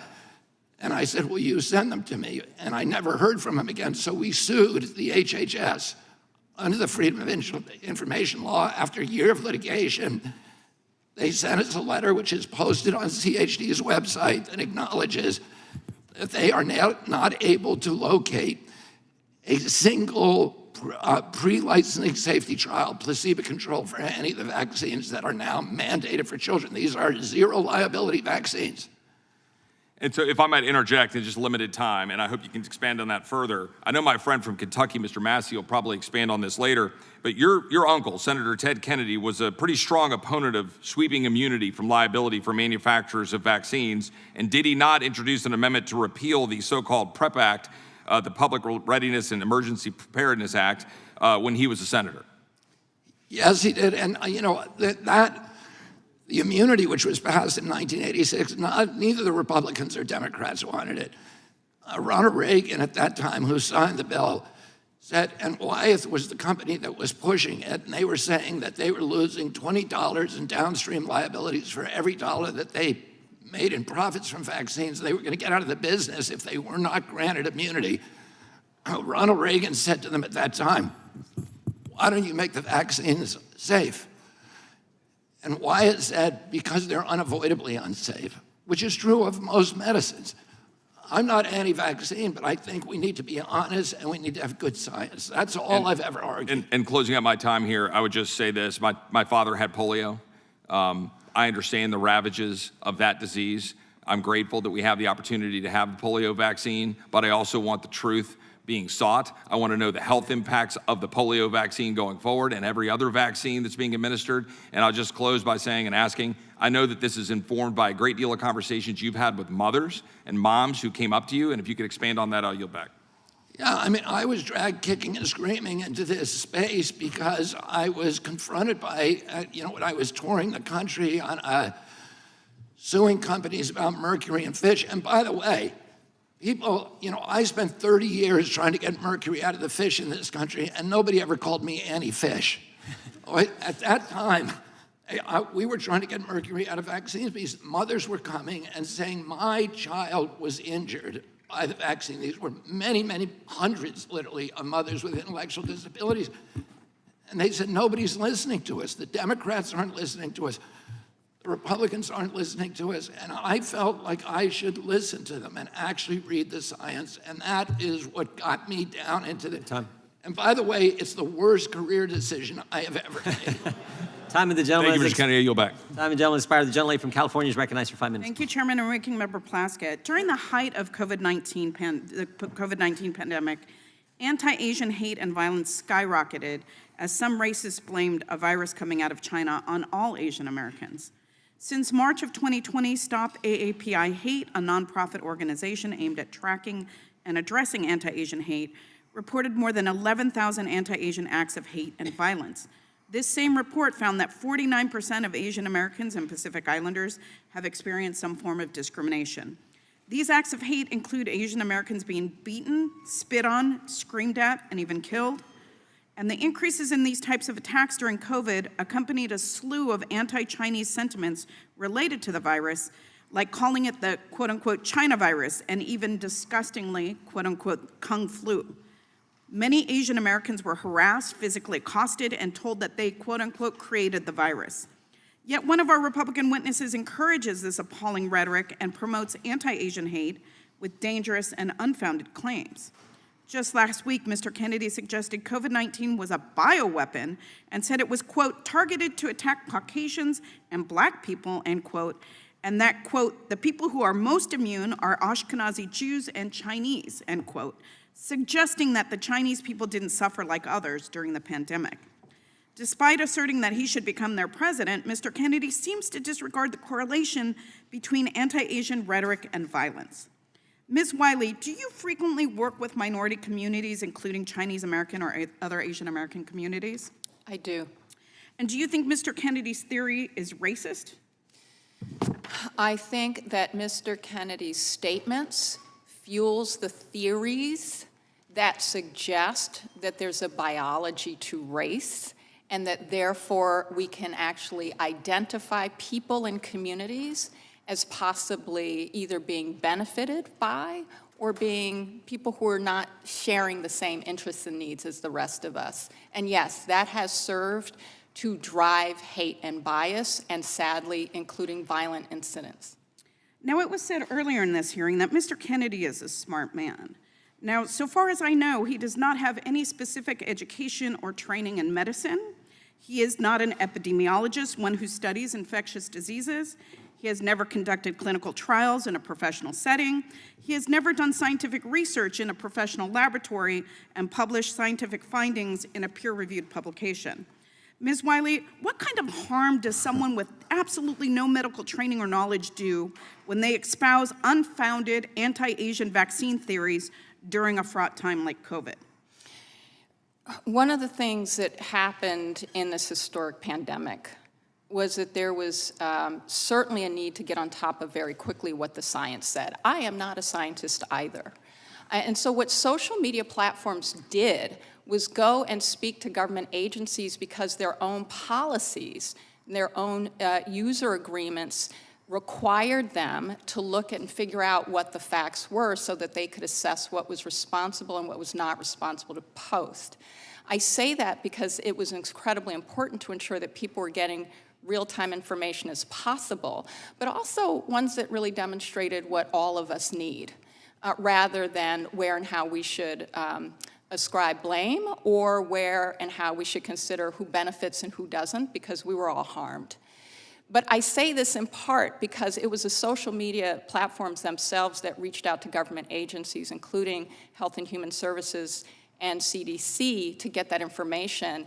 And under the vacated opinion, it's really important to understand, it has been vacated by the Fifth Circuit, this preliminary injunction on all these incidents that we're talking about, because one of the things it would do, in my view, just as in my legal view, is that it was actually saying that the government could not respond to such requests under this injunction, which is incredibly overbroad, dangerous, and doesn't allow government agencies to do what they are chartered to do. Now, I'm an attorney by training, and one of the things I learned very early on in constitutional law is that no right given to the people of the United States is absolute, and that includes the right to free speech, because you do not have the right to shout fire in a crowded theater because it could produce harm and death of people by being false. These social media platforms have user policies to try to prevent that kind of harm. Is that not correct, Ms. Wiley? That is correct. And so we are not trying to censor speech. We are simply trying to create factually correct information to prevent harm to people, including death. And that's what they were trying to do during COVID. Is that not correct? Legally speaking, absolutely. And I say that as a matter of law, which is that court cases say that the government has in fact, it's its role to ask for compliance with policies. The policies on the books of social media platforms were violated. And they Excuse said me, those, Mr. Chairman, but the last questioner got an additional extra minute. I'm at 35 seconds over. I would just Point of order, ask that Mr. she Chairman. be The able to Democrat finish- beforehand got an extra finish minute. her sentence. Trying to be generous. Finish her Trying to be sentence. generous, even when the response is that the government determines the truth. I I'm trying would to be like for generous. her to be able to finish her sentence, Mr. Chairman, then I will yield back. Okay, Ms. Wiley, you can finish your sentence. Thank you. I'm not sure I remember the sentence, but Okay. thank you. Okay. I just think the I point do. was, it was. I do. You were saying there's the a government record- should be the arbiter Can of you what's please truth. not put That's words into actually- the mouth of the witness and let her respond? The chair now recognizes the gentlelady from New York, the gentlelady from California. I love how you follow the rules, Mr. Chairman. It's really indicative of what a kangaroo court this is and what a It's circus it censorship is. by the chair. It's censorship by the chair. Oh, Lord. Thank Gentlelady you, from Mr. New York is Chairman. Thank you, recognized. Mr. Chairman. Ms. Morris, isn't it true that your October 2020 Hunter Biden laptop from hell story has proven to be 100% factually accurate? I was 27 when I published that story. It better have been. Isn't it true that the FBI obtained Hunter Biden's laptop a full 10 months before your story broke? That's correct, according to the subpoena that I published.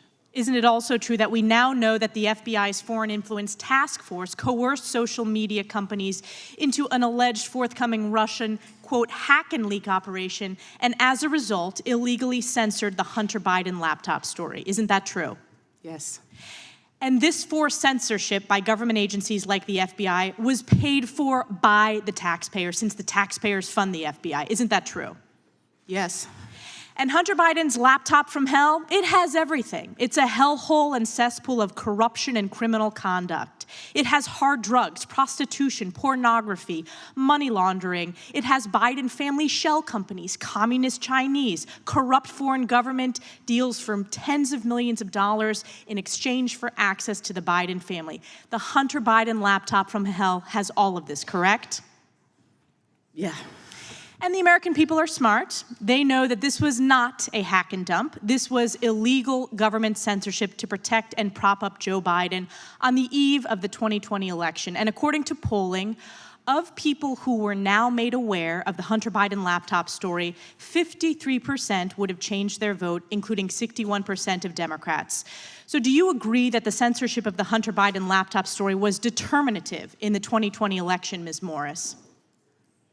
Yeah, there are various polls that say that that there would have been a change in the outcome of the election, and obviously it's immediately relevant to a decision on who to vote for, so obviously. And do you believe that this government censorship was election interference? Yes, any censorship of speech prevents your ability to think clearly. Yes, of course, yes. And Mr. Kennedy, I want to turn to you. You've heard me lay out this example of egregious and illegal government censorship. You have been censored yourself. Do you believe that government censorship is a form of election interference? I think democracy is dependent on the free flow of information. And if that information is distorted, if the public is lied to, then it interferes with election. And by the way, it interferes with public health. And the Wall Street Journal did an article a couple of weeks ago suggesting that the censorship of important health information cost American lives. And Mr. Kennedy, I want to ask you specifically about the Hunter Biden laptop story. The total blackout on all social media outlets as well as telecom. You couldn't text the link to the Hunter Biden laptop story. This specifically was a form of election interference by the U.S. government in the 2020 election.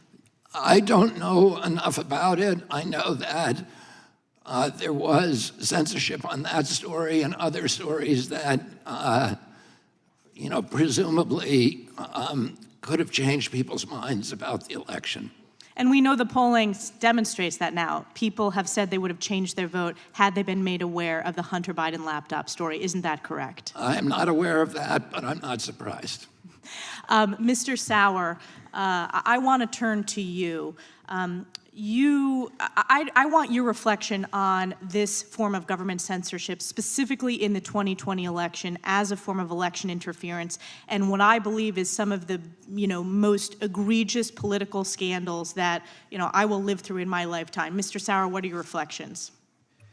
I strongly agree with your characterization of that form of censorship as election interference. The evidence in our case strongly supports that. It strongly supports, and actually we have judicial findings now, that the suppression of the Hunter Biden laptop story was done at the instigation of federal officials in the FBI at a very high level of that organization. It was an orchestrated campaign of deception that was anticipatory, it was planned in advance, and it was, I think, consummated with the testimony that I hadn't seen before that's been put up today from Ms. Demlow, characterizing how, at the very end, the FBI then clammed up at the last minute after spending months of seeding the record in these endless, ceaseless meetings with social media platforms about there's a hack and dump coming, it's going to involve Hunter Biden. Then when it actually came, they said, well, no comment. Our judge focused on that particular issue as kind of the coup de grace in this form of election interference. Thank you. My time's expired. Mr. Chairman, point of order. I have a unanimous consent request. The young lady from California is recognized for unanimous consent. My majority counterparts have repeatedly cited a district court opinion from Louisiana, and I would like to introduce for the record the Fifth Circuit order staying that opinion almost as soon as it was issued. Objection. The chair now recognizes the gentlelady from... Point of order, Mr. Chairman. Gentleman from New York is recognized. The distinguished gentlelady from New York mentioned a poll. I would just ask that she identify what poll that is, and if we could enter it into the record. I'm sure she'll be happy We to will do submit that. it for the record. Can you identify what it is? Sure, I will submit it for the record, and you'll be able to review it. We'll get it. The chair now recognizes the gentlelady from Florida, Ms. Wasserman-Schultz. Good job. Thank you, Mr. Chairman. Mr. Chairman, we respectfully requested that you rescind Mr. Kennedy's invitation to appear here due to his repeated and very recent statements that spread dangerous anti-Semitic and anti-Asian conspiracy theories and attempted to move into executive session because House rules prohibit public testimony that degrades or defames people. His reckless rhetoric helped fuel anti-Semitic incidents, which for the record are at the highest level in the United States since 1970. They have nearly tripled in the last 6 years. Since you gave Mr. Kennedy a megaphone today, I want to give him a chance to correct his statements and prepare some of the harm that he's helped cause.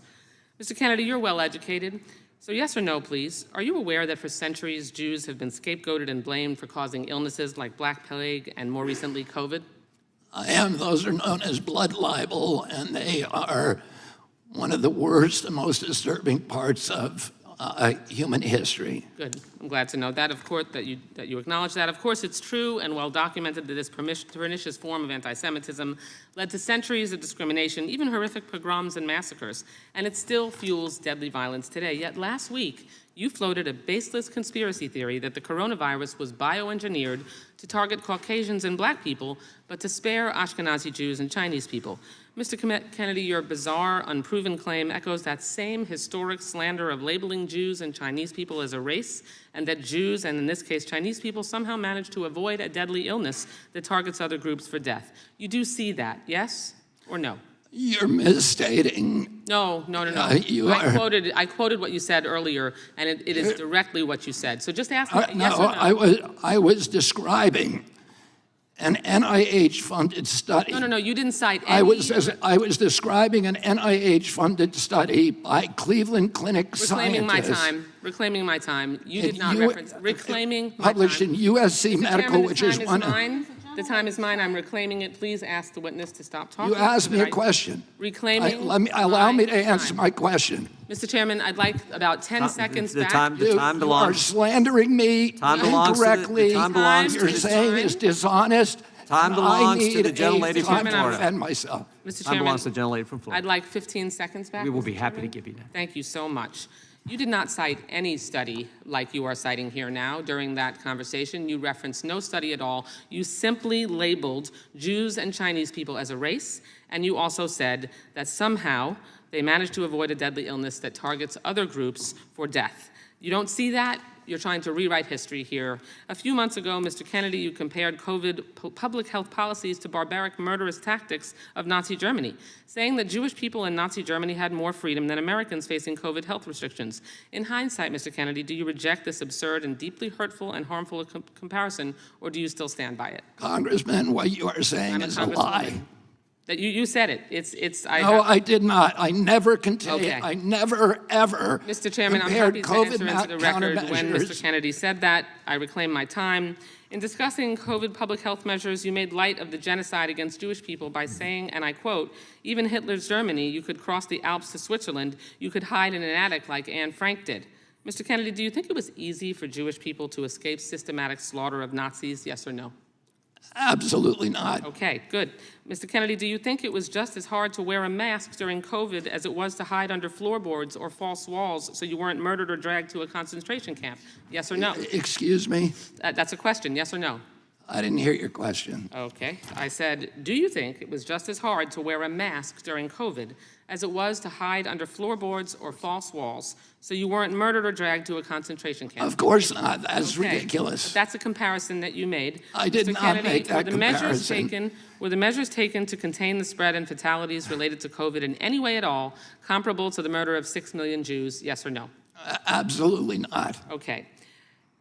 Let's be very clear here. There's no legitimate comparison to the Holocaust. It doesn't matter if you're talking about AI, vaccine mandates, or anything else. There is no comparison. And if this were a slip of the tongue, Mr. Kennedy, or a one-off comment, we would all move on. But there's a deeply disturbing pattern. In 2015, you apologized to all those, quote, whom I offended by my use of the word Holocaust to describe the autism epidemic. When discussing efforts to encourage others to get vaccinated for COVID-19, you said Nazis did that in the camps in World War II. They tested vaccines on gypsies and Jews. That was a quote. Like before, you apologized for invoking the Holocaust, saying, quote, to the extent my remarks caused hurt, I am truly and deeply sorry. These are not real statements of contrition or remorse. They are passive-aggressive non-apologies that blame the listener for reacting to the lie you just spread. I'm deeply saddened that this is a conversation we're having today. I have deep respect for what Mr. Kennedy's family did and still does to make life better for all Americans. But what you are doing now, Mr. Kennedy, and the forces you aligned yourself are reckless, dangerous, and disturbing by echoing dangerous claims such as, quote, Jews don't really suffer as much as we do, which you said.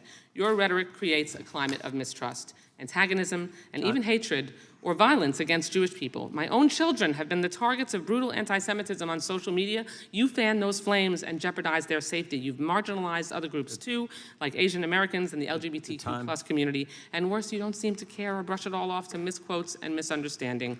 Frankly, it's disgusting. Thank you for your indulgence, Mr. Chairman. I yield back the balance of my time. Mr. Chairman, I have unanimous consent The request. gentleman from Kentucky is recognized for UC.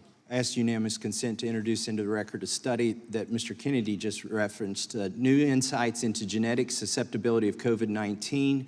The main body said that they investigated genetic susceptibility to COVID-19 by examining DNA polymorphism in ACE2 and TMPRSS2. Those are receptors for COVID in 81,000 human genomes, and they found unique genetic susceptibility across different populations. I have another document that I'd like to ask unanimous consent. Without objection. To submit, and this is from the FDA review of efficacy and safety of Pfizer-BioNTech COVID-19 vaccine. This is dated December 10th, 2020, and it shows that the Pfizer trial and the USDA broke down the effectiveness of the vaccine into 7 different racial categories because this was also a concern of theirs, and it would frankly be delinquent not to study the effects across the But different Mr. races. Kennedy said it was bioengineered to Without target Time blacks and belongs to Caucasians. the gentleman from Utah And is spare recognized for 5 whites, minutes. and spare Ashkenazi Jews and Chinese people. That is different Time than any of belongs those to the studies gentleman looked at. from Utah. Thank you, claiming my time. Mr. Kennedy, you've had some accusations thrown at you today. I'm going to ask my questions briefly and give you a chance to respond to that at the end of my time here. Ms. Wiley, if I could talk to you. And I know maybe you're busy, with something else there, but do you trust the government to determine what facts and views the American people should be exposed to? I trust that we have a process whereby we can interrogate what we hear and learn from the government, but certainly I expect the government to share facts and information. That wasn't my question. I didn't say share facts and information. I said, do you trust the government to determine what facts and views the American people should be exposed to and which ones they should not? Well, I think I'm struggling with the question because that is not the facts of the case in Missouri. Simple Missouri question. versus I'm not talking about Biden, Missouri. I'm not talking about Missouri. what I was Hey. I'm not talking about Missouri. This is a very simple question. Do you trust the government to determine what facts and views the American people are exposed to? I am not aware of any action of the government Okay, that I'm gonna tells the take that- American public what facts they should be exposed to. You're not aware of that? No, I am not. Oh my gosh, where have you lived for the last 3 years? In the United States of America. Let me ask you, China suppresses free speech. Is that a good thing? No, of course not. Iran, mullahs there suppress free speech. Is that a good thing? No, of course Vladimir Putin suppresses. Is that a good thing? not. No, we all So agree can we should not suppress free speech. we agree then that the government government leaders should not suppress free speech? Do we agree with that? That's a different question. Yes, it is unconstitutional How for the is it government to pass laws that would abridge free speech. That's the First or Amendment. not pass laws, but to create pressure that would suppress free speech. Vladimir Putin doesn't pass a law.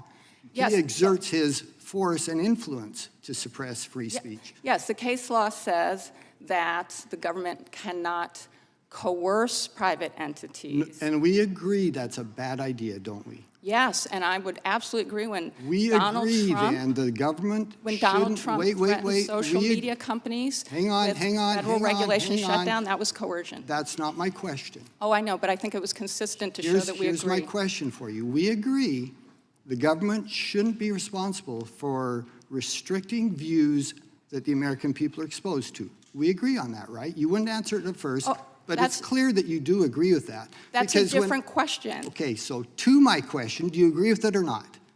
I agree that the government should not violate our Constitution. Do you agree with my question? Your question is Should the government whether or not determine, the this is so simple. No, it is not so simple. No, I'm going to ask it one time, and it is so simple. A 7th grader could understand this question. Should the government be responsible for the views and the facts that the American people are exposed to? The problem I have is that I don't Okay, know of any facts in which the government tells us what to believe. I'm going to say that you're unable to answer a question, which for me is fairly shocking as an American citizen. Let me ask you now then, having concluded that you're unaware of suppression of free speech in the last several years, what about, for That's not example, actually what I said, but thank you. do you think it was appropriate for the FBI to pressure private companies to censor and take down posts that the government disagreed with? Was that appropriate? I'll give you an example that you were unaware of. I'm glad you're aware of it now. Was that appropriate for the government to do that? Sir, the only thing that is appropriate for the government to do is what it is lawfully allowed to do both under the Constitution and the laws of this country. Which is? Which is to conduct its criminal investigations appropriately to our laws and to our policy. So they didn't have the ability then to go to these private companies and to say they can't There are allow instances in which, in order to protect the integrity of a criminal prosecution, they may ask, sometimes news agencies and others, certainly to agree with withhold. that. Was that the case here? Was there any criminal prosecutions involved with these cases? Not that I'm There were aware of. criminal investigations are not prosecutions. Okay, criminal and also investigations? the integrity of criminal. Were there any criminal investigations regarding these examples?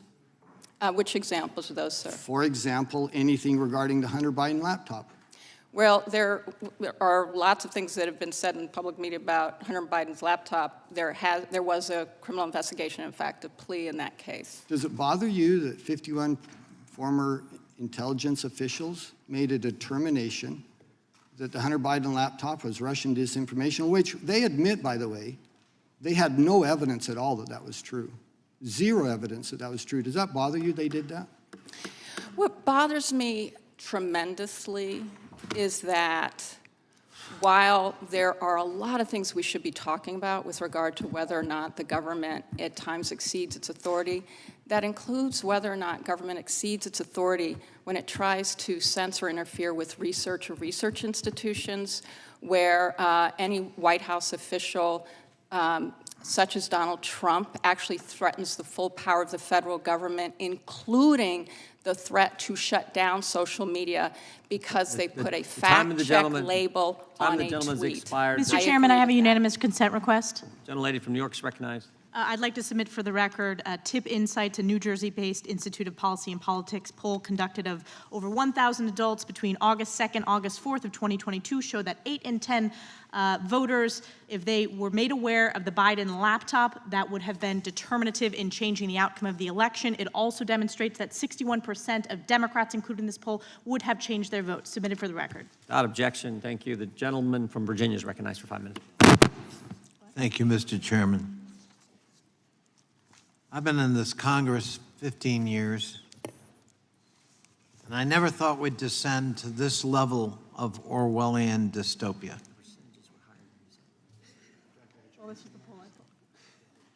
Suddenly, the tools of the trade are not to get at the truth, but to distract, distort, deflect, and dissemble. To disagree is censorship. To try to correct the facts is to infringe on my right of free speech.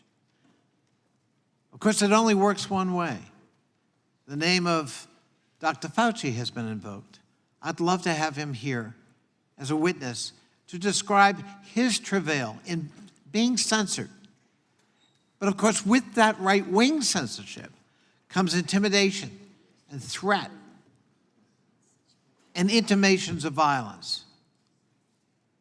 And a wink-blink that, by the way, violence, can be justified.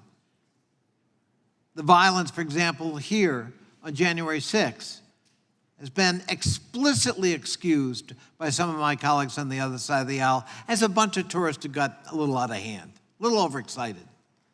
5 are dead, including my constituent, Capitol Hill police officer, who died the next day from the trauma and shock of that experience. And ironically, talk about free speech and duty, he voted for Donald Trump. But his duty was to be here that day. Often Skolnick. And somehow, my freedom to harm with the words I use is considered further evidence of censorship. But we know words have power. And that's why we take care with the words we use. We have mass killings in America. We buried people recently at Pittsburgh because of their identity. Hate speech has consequences. Distortion of the truth has consequences. It's not censorship to try to correct that record. Vaccination denial would have cost millions of more lives in America. 1.1 million fellow Americans are dead today because of the pandemic. And millions are saved because of a vaccine that was developed in record time, and we ought to be celebrating that, not caviling about it. Protective measures were taken to take down disinformation about vaccines and about the nature of the virus and about protective measures we could take, including masks, including social distancing. It was not big brother government trying to exercise its will on a on an innocent population. It was public health measures to protect lives. Again, something should be celebrated. But no, there's an opportunity to have a conspiracy theory here. There's an opportunity to make political points. And no matter what you may think, Mr. Kennedy, and I revere your name, you're not here to propound your case for censorship. You are here for cynical reasons to be used politically by that side of the aisle to embarrass the current president of the United States, and you're an enabler in that effort today. And it brings shame on a storied name that I revere. I began my political interest with your father, and it makes me profoundly sad to see where we have descended today in this hearing. I yield the balance of my time to Mr. Goldman. Thank you, the distinguished gentleman from Virginia. We don't have a lot of time to dig into questions, but I would just note for my colleagues on the other side of the aisle who are former prosecutors, you well know that the opinions of a journalist don't amount to actual evidence of anything, and it is a sign of the desperate attempt to satisfy your conspiracy theories that you're bringing a fringe right reporter to provide evidence of for your investigation, and I yield back. Gentleman yields back. The chair now recognizes Mr. Johnson from Louisiana. I'm so grateful for that segue from Mr. Golden, because we're about to talk about hard evidence here. It's really ironic this hearing is covering the left's censorship of opposing viewpoints, and you've all seen it on display all day long. They've been doing exactly that. They've been trying to bully and defame our witnesses and try to cover up their opinions. They actually began the hearing with a motion to prevent them from testifying. You can't make this stuff up. It's on broad display for everybody. They did the same thing yesterday in the hearing with the IRS whistleblowers. You know why? Because the Democrats are panicked right now.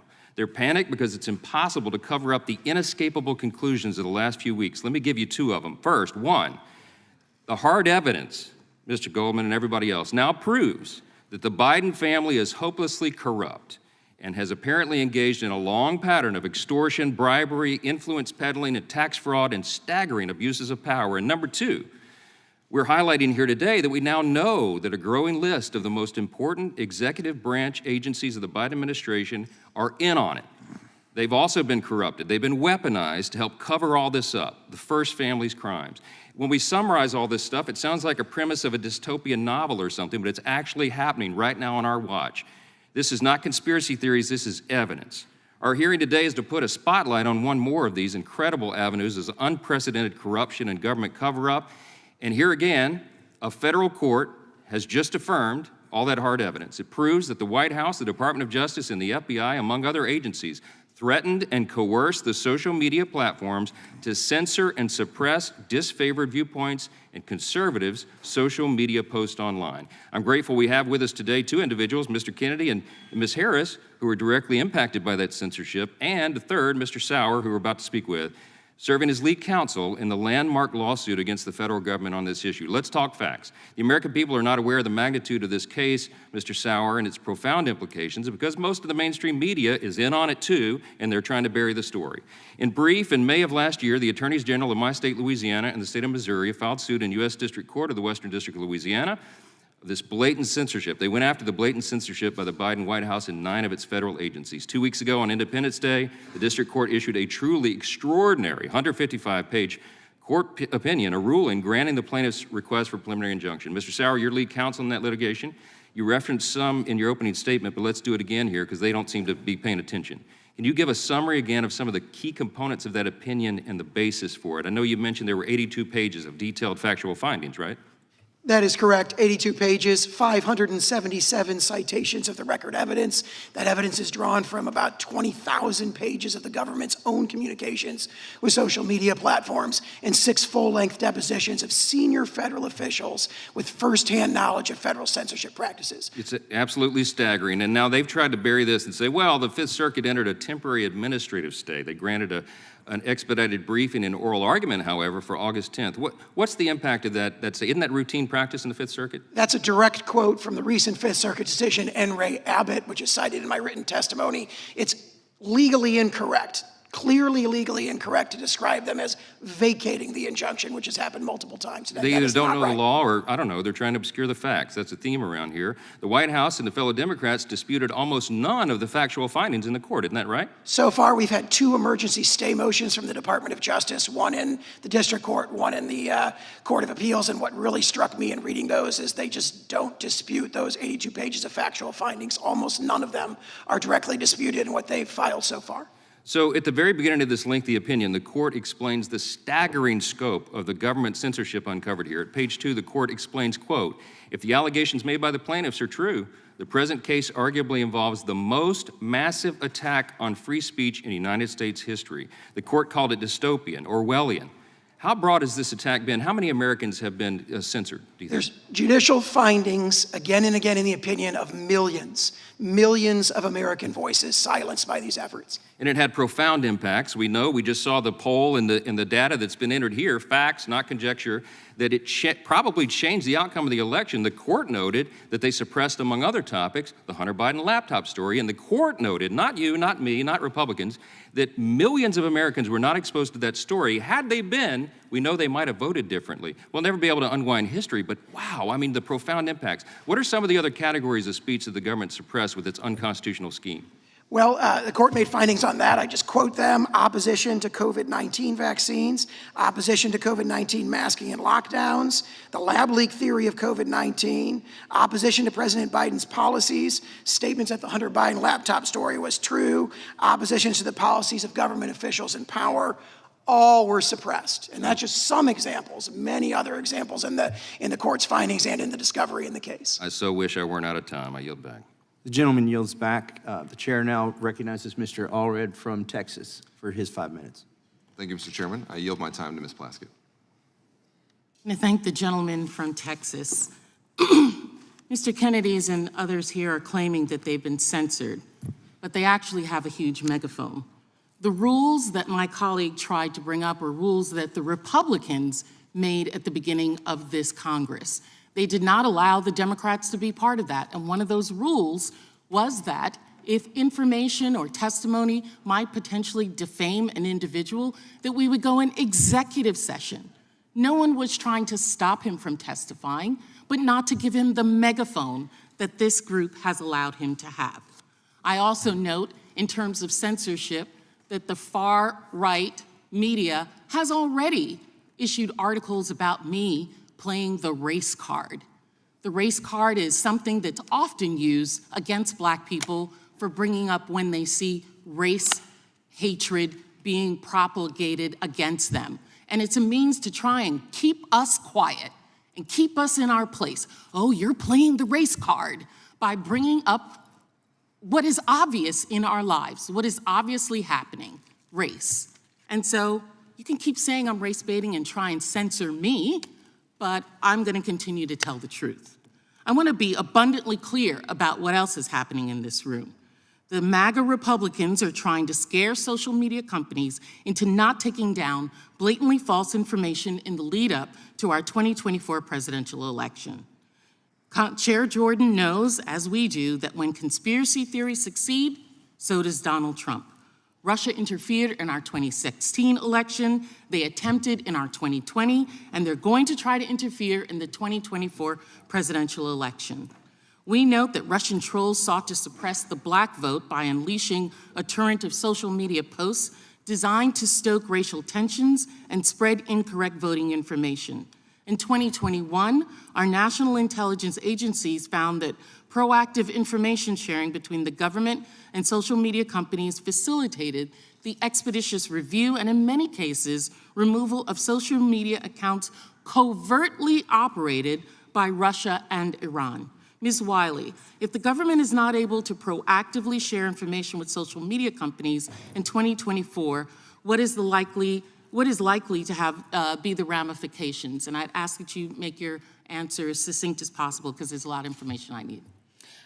I will just quote one thing. Mr. Prigozhin, who's been in the news of late, actually said explicitly and openly that they would continue to try to spread mis and disinformation into the United States and interfere with our elections.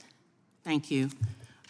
They know that Russian interference That is, the MAGA Republicans know that Trump benefits when Russia interferes.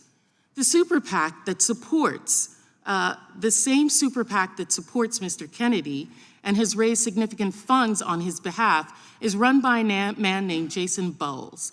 Here's Jason Bowles' Twitter profile, as you can see up on the screen. Jason Bowles isn't just a MAGA supporter, he also ran the super PAC for MAGA Republicans Marjorie Taylor Greene, Lauren Boebert, George Santos, and in 2022, he supported Herschel Walker. So the person behind Mr. Kennedy's super PAC is an individual who personally and professionally wants the Republican Party to succeed. Yet, Mr. Kennedy is running as a Democrat. Ms. Wiley, will it benefit Mr. Kennedy as well as the other individuals that are supported by the super PAC if social media companies are less able to detect and, if needed, if they determine that it's needed, to remove Russian covert information designed to suppress votes in this country? It is possible. Thank you. I yield back. Can I yield the remainder of the time? Gentlelady yields back. I now recognize Mr. Stubbe from Florida for his 5 minutes. Mr. Kennedy, do you want to respond to that? Can you do that quickly? Yeah, I've never heard of Mr. Bowles, and I've never heard of that super PAC. This is typical of the accusations against me at this hearing. They are baseless. Every single one I've been subjected to a parade of defamations. If I believe those things about myself, I wouldn't want to hear me either and want to gag me and lock me in a room somewhere. But none of those are true, and they were all of this parade of accusations and defamations were made against me in a way that was calculated to make sure that I could not respond to any of them. Every one of them I'd like to respond to, but I was not allowed to. To further the disinformation going on, Ms. Wiley, in a response to a question, you stated that the decision in Missouri v. Biden was vacated by the appellate court. Is that correct? I did, and I want to correct that because Mr. Sauer is right. The appropriate word is stayed. Administratively stayed. So it hasn't been vacated or dismissed like Mrs. Sanchez It's said. stayed, which means it cannot be implemented right now. Okay, because I didn't want us to censor your disinformation that you stated as a factual assertion earlier. So I did misspeak, and I apologize. Thank you for clarifying that for us. And to talk about more evidence about, I think it's interesting. There's a lot in this opinion, and I have limited time, but I think illustrating some of the actions that the Biden administration took to censor speech is very important. I'm going to read specifically from the opinion. Explicit threats are an obvious form of coercion, but not all coercion needs be explicit. I'm on page 97 of the opinion. The following illustrative specific actions by defendants are examples of coercion exercised by the White House defendants. A, cannot stress the degree to which this needs to be resolved immediately. Please remove this count immediately. Sounds like a directive from the White House to me to social media companies. Accuse Facebook of causing political violence by failing to censor false COVID-19 claims. F, this is exactly why I want to know what reduction actually looks like. If reduction means pumping our most vaccine-hesitant audience with Tucker Carlson saying it does not work, then I'm not sure it's reduction, implying that they're reducing the information on that. Questioning how the Tucker Carlson video had been demoted since there were 40,000 shares. Wanting to know why Alex Berenson had not been kicked off Twitter because Berenson was the epicenter of disinformation and radiated outward to the persuadable public. And I'm just skipping through here. I'm not even going through all these. Flatteringly stated, not to sound like a broken record, but how much content is being demoted and how effective are you at mitigating reach and how quickly? Flattery told Facebook, are you guys effing serious? I want an answer on what happened here and I want it today. Sounds like a pretty explicit threat to me. Letter M, White House Press Secretary Psaki stated, and I quote, we are in regular touch with these social media platforms, and those engagements typically happen through members of our senior staff, but also members of our COVID-19 team. We're flagging problematic posts for Facebook that spread disinformation. Psaki also stated, one of the White House asks of social media companies was to create a robust enforcement strategy. Oh, Psaki stated on the February 1st, 2022 White House press conference that the White House wanted every social media platform to do more to call out misinformation and disinformation and to uplift accurate information. Another one, hey folks, wanted to flag the below tweet and I'm wondering if we can get moving on the process of having it removed ASAP.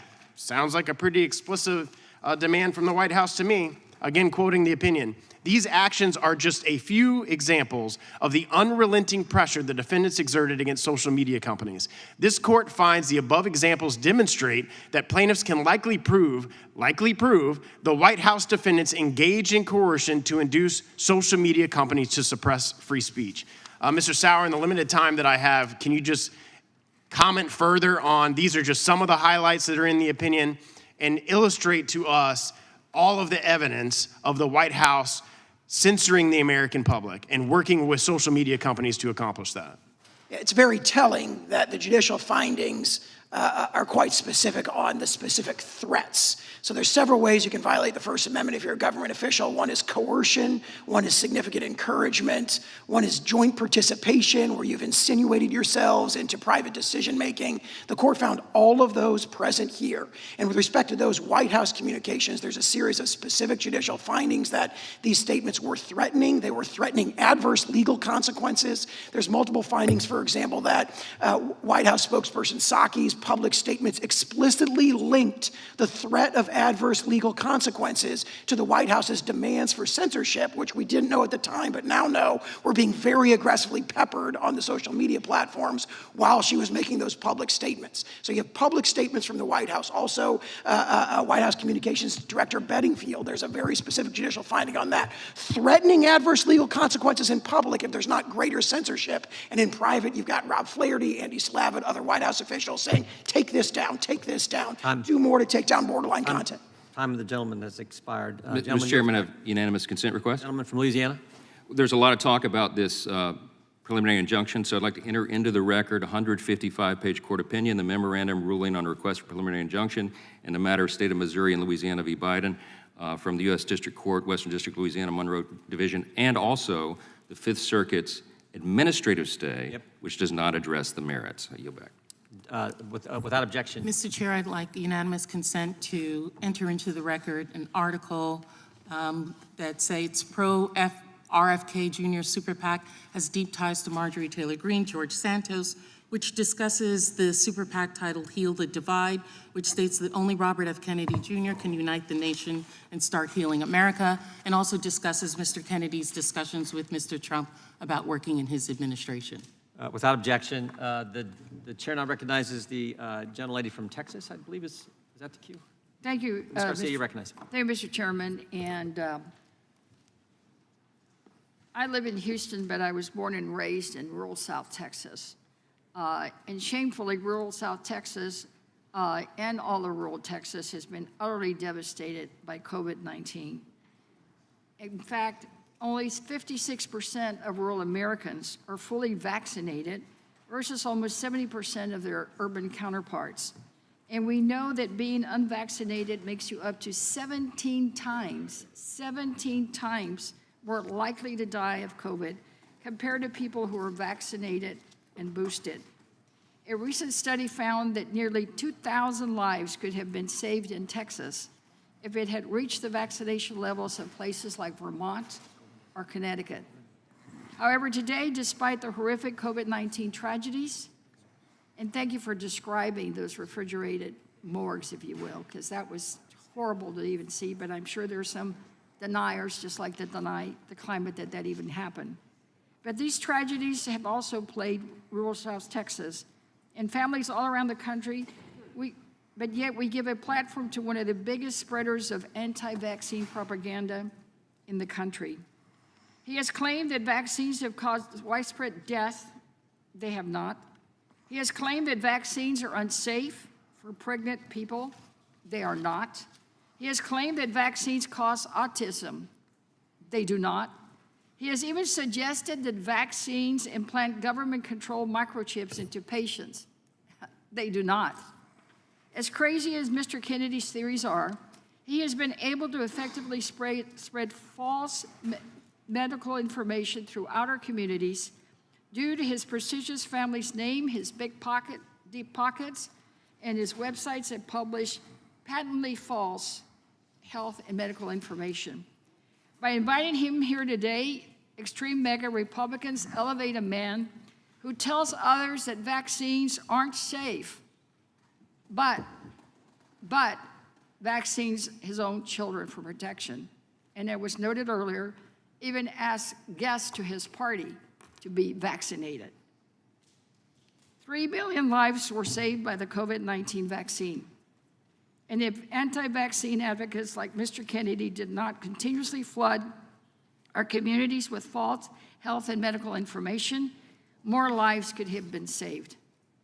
Ms. Wiley, thank you for your opening remarks, because that was the reality that New York and so many communities across the country faced. We know that sensational false information spreads much faster than accurate information. From your personal experience, is that true? It is true, and actually one of the ways that the social media companies, which are the places where the rules are determined, and I think it's important when we keep talking about censorship that they have the power and the legal right to decide what content is on their site, and we're talking about their policies here and their enforcement or failure to enforce them. We've actually raised alarm bells at the Leadership Conference for Civil and Human Rights about the fact that they have not sufficiently enforced their own policies and that this has led to harm, very dangerous harm, which we've talked about. But I just want to point this out as well. The social media companies actually use algorithms. It's to elevate content that it finds draws users. And that's why there is research that shows, far from suppressing right-wing and extremist speech, that actually the algorithms used by social media has elevated them.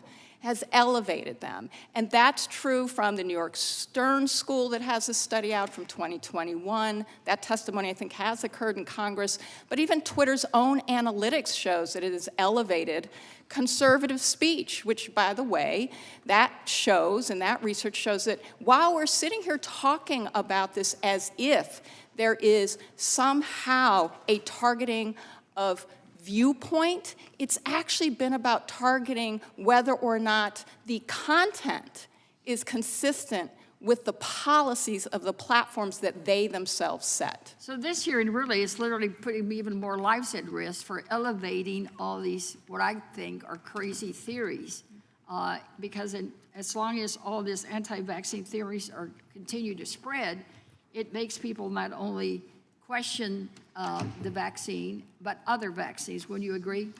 I would, and I also want to say it also occurs in our democracy in terms of voting. Mis and disinformation about whether or not voting laws are being violated and whether individuals are violating them have led to death threats. That is also in violation of the social media policy. The gentlelady has expired. The chair now recognizes the gentlelady from Wyoming, Ms. Hagan, for 5 minutes. I got a death threat after the last weaponization hearing. Time belongs to the gentlelady from Wyoming. I want to thank you, Mr. Sauer, Ms. Morris, and Mr. Kennedy, for your courage, for your willingness to be the tip of the spear to protect all of our First Amendment rights. Mr. Sauer, I don't know if you watched the testimony from Christopher Wray last week, but he testified and admitted that the FBI was continuing to meet regularly with social media companies up until the very moment that the injunction was issued by the district court judge. What that tells me is they're not stopping. They're going to continue to try to further the censorship industrial complex as long as they can, and will continue to attempt to violate our First Amendment rights. We all must be vigilant. Ms. Morris, I want to focus on you today. I don't think that we've talked enough about the freedom of the press, but it's also included in the First Amendment and is as important as any other First Amendment right that we have. I want to thank you for your testimony today, and we all know that the First Amendment is a core fundamental right. Within its protection of the protection of the free press against infringement by the government. Free press has been an institution in this nation which dates back to even before America existed. Americans have always relied on the media to remain informed about the workings of their government and events in the world. This is why the press is often referred to as the fourth branch. using the rights secured by the Constitution as a fourth check on the three branches of government. Ms. Morris, before a majority presidential election, you were prepared to release a factual report about one of the candidates. One would think that the information in your report would be of interest to the American people to understand the integrity of the candidates who are asking for their support and their trust. The facts have been laid out by you and this committee of how the FBI worked with social media to alter their perception of what your story was and to change their policies to censor it. Ms. Morris, your story was obviously groundbreaking news. And as we have learned and uncovered additional information over the intervening 2 years, I can say with confidence that what has been going on with the Biden family is absolutely horrific and undermines the very foundation of our country and the integrity of the people in the highest elected and appointed offices in this country. But it's now, we know that you were correct in what you were going to be reporting. Has there been any estimates, or do you have any general idea of how many people were denied access to your story because of the government censorship? So there are polls about that. The MRC, Media Research Center, did a poll about, it said 45% of Biden voters were not aware of the story.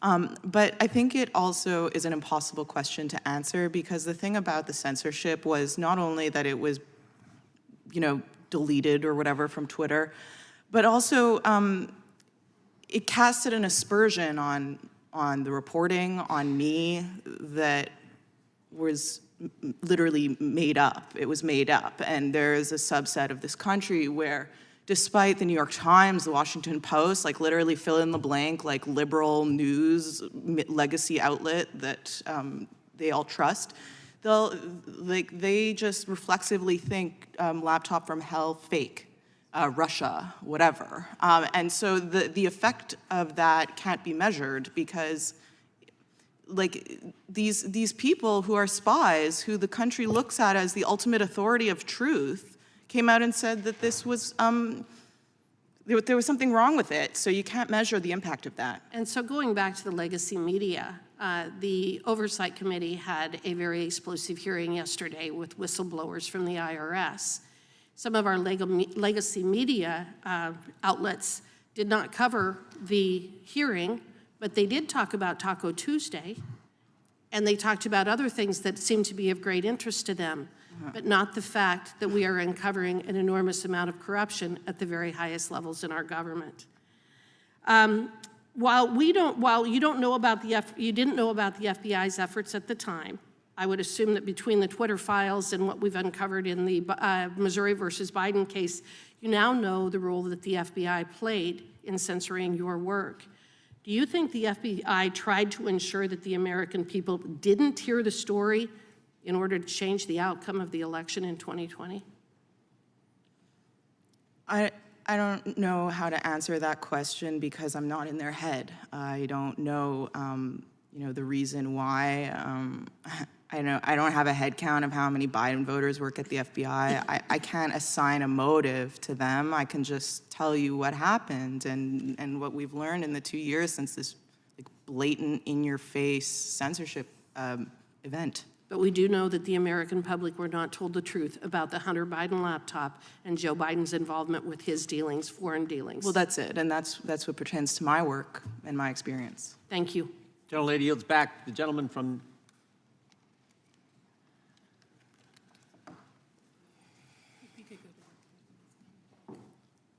the chair now recognizes the gentlelady from Florida, Ms. Kamick.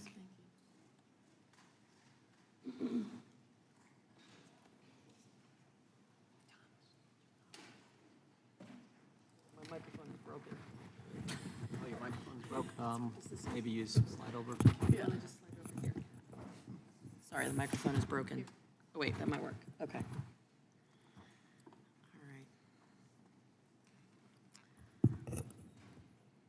Sorry, this microphone is broken. Want to thank all our witnesses for being in front of us here today. I know that this has not been an easy couple of hours, but I appreciate your endurance. I'll start with you, Ms. Wiley. 5 days ago, Democrat Representative Pramila Jayapal stated that she has been, quote, fighting to make it clear that Israel is a racist state. Yes or no? Do you believe that statement to be anti-Semitic? I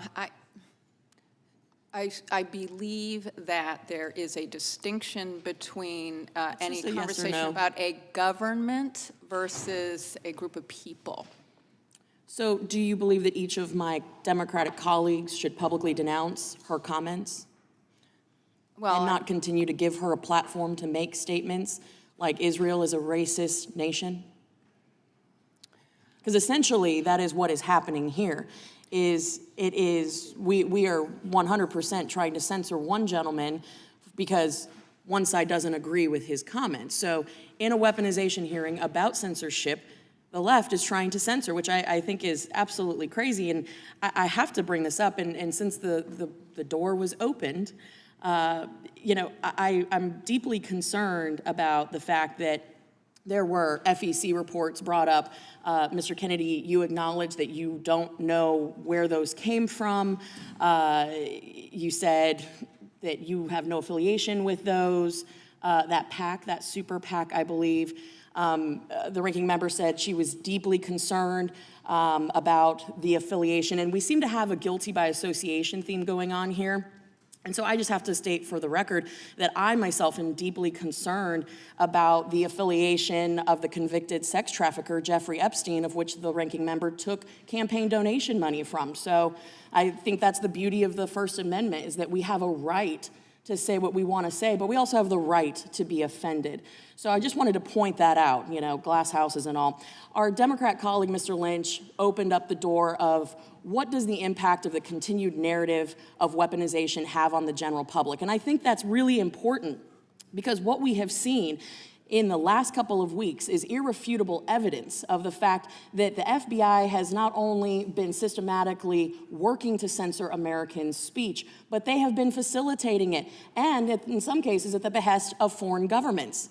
A weaponization report proved that there was a direct connection between the Ukrainian SBU, in which that intelligence service was sending spreadsheets of thousands of posts, in some cases posts that were belonging to the United States State Department.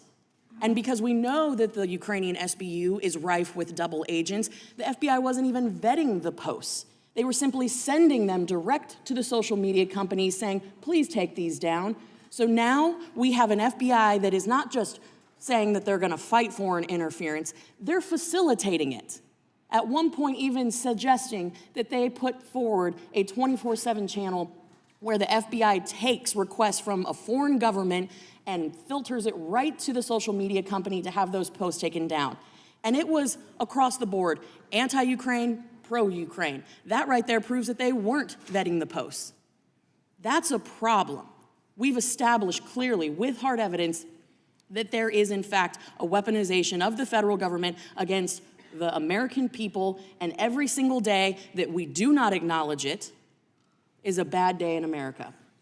The pillars of our constitutional republic, not democracy, are being taken down bit by bit because the press is being told they can't ask the tough questions. Ms. Morris, you have probably received threats, you have been censored, you have been silenced.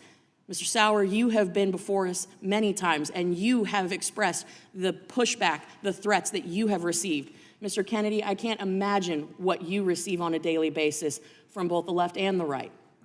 So I'm going to go to our Democratic colleague, Mr. Lynch, and ask the question, what impact does the continued narrative of weaponization have on the general public? I know he framed this in a way to make a point that it is somehow negative to ask the tough questions, but I'm going to ask our three witnesses here. What are the ramifications if we don't talk about it, if we don't expose it? And I only have 25 seconds, so Mr. Sauer, take it away. If federal censorship is not stood up to aggressively, it will expand to every corner of online discourse. Ms. Morris. It's just this, I can't even believe this is a conversation. Like, this is not controversial or taboo. We live in the United States of America, and you have the right to say whatever you want, to print whatever you want, and to read whatever you want. Mr. Kennedy. A government that can censor its critics has license for every atrocity. It is the beginning of totalitarianism. There's never been a time in history when we look back and the guys who were censoring people were the good guys. All of us grew up reading Arthur Koestler, Robert Heinlein, Aldous Huxley, George Orwell, and they were all saying the same thing. Once you start censoring, you're on your way to dystopia and totalitarianism. And I know my time has expired, but Mr. Sauer, you said earlier, censorship is about power. Censorship is about control. And the entire progressive leftist agenda is about nothing more than dependency and control. That is why this is so important. With that, I yield back. Gentlelady yields back. Gentleman from New York is recognized. Thank you, Mr. Chair, Chairman. before that, I have a document I'd like to enter into the record, a Washington Post article of July 23rd, which lists the misstatements of facts in the preliminary injunction in the Missouri v. Biden case that we've been talking about. From what paper? What publication? I said the Washington Post. Okay. Thank Without you. objection. Mm-hmm. Gentleman from New York is recognized. Thank you, Mr. Chairman. Mr. Sauer, welcome back to the committee. It's great to see you again. You're becoming a mainstay on the committee, and I do hope that you continue to update us on your case now that it has been stayed and will not be implemented as it goes through the appeals process. I'd like to quickly play a short video, if we could. COVID-19 is targeted to attack Caucasians and black people. The people who are most immune are Ashkenazi Jews and Chinese.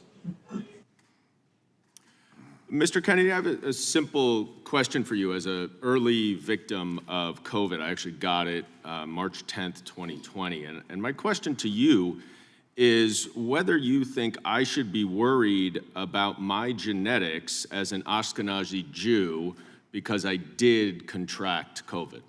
No, not at all. And that statement that you saw there is a truncated version of a larger statement. No, I understand. You issued a clarification. Where I was describing, I was understand. Hold on. I had a was simple question. You're describing now a going on study. and reclaiming my time. Because what I really want to talk about here is evidence. Evidence, evidence, evidence.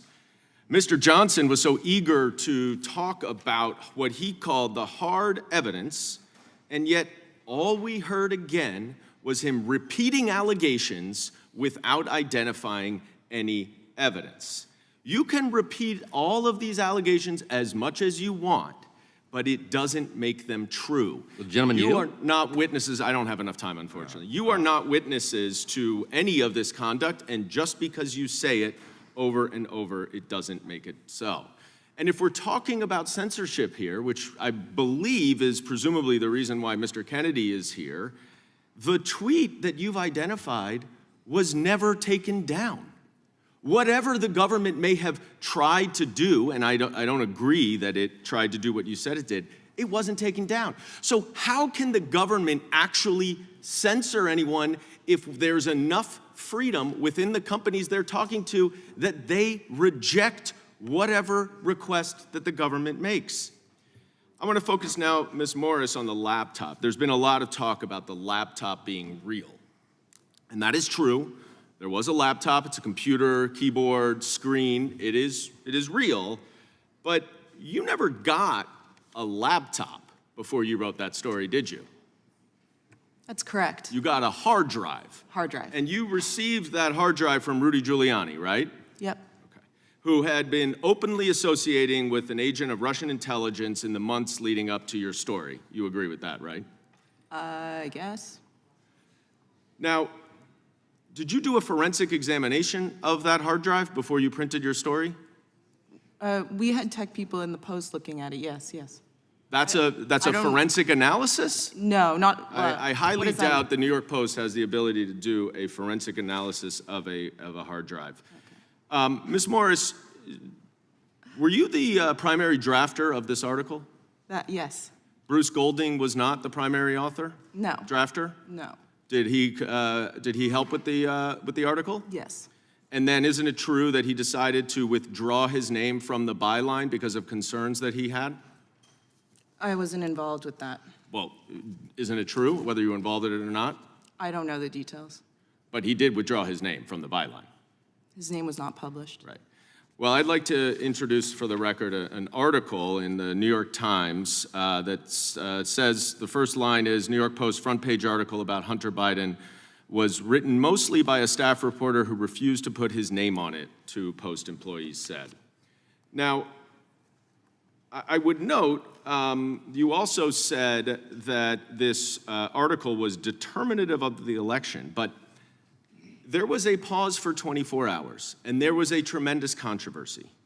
And there is no doubt that this article received far more attention because of the controversy than it would if it had ever been published without any controversy. And it is odd to hear my colleagues and Ms. Morris talk about their somehow expert knowledge about whether it affected the election, because we're not hearing a lot about Jim Comey, although one of my colleagues did say that he interfered in the 2016 election, and that is correct. He interfered on behalf of Donald Trump against Hillary Clinton by unnecessarily announcing an investigation 6 days before. The majority would like us to believe that there's some broad government conspiracy, but in reality, this government is playing by the book. That is why Joe Biden's Justice Department has allowed a Trump-appointed U.S. attorney to continue his investigation of the president's son, which is in direct contrast to what the former president did by weaponizing the Justice Department. And I yield back. Gentleman yields back. The chair now recognizes himself. Hard evidence. Mr. Johnson said that we're not only witnesses to censorship, we were victims. The Republican website on the House Judiciary Committee posted this story, and it was limited where it could go. You got to. They exercise censorship of the House Judiciary Republican account, for goodness sake. Ms. Wiley, you were a lawyer for the ACLU? I was. Mr. Kennedy, I remember when the ACLU defended they were the champions of the First Amendment. You remember that? You remember that, ACLU?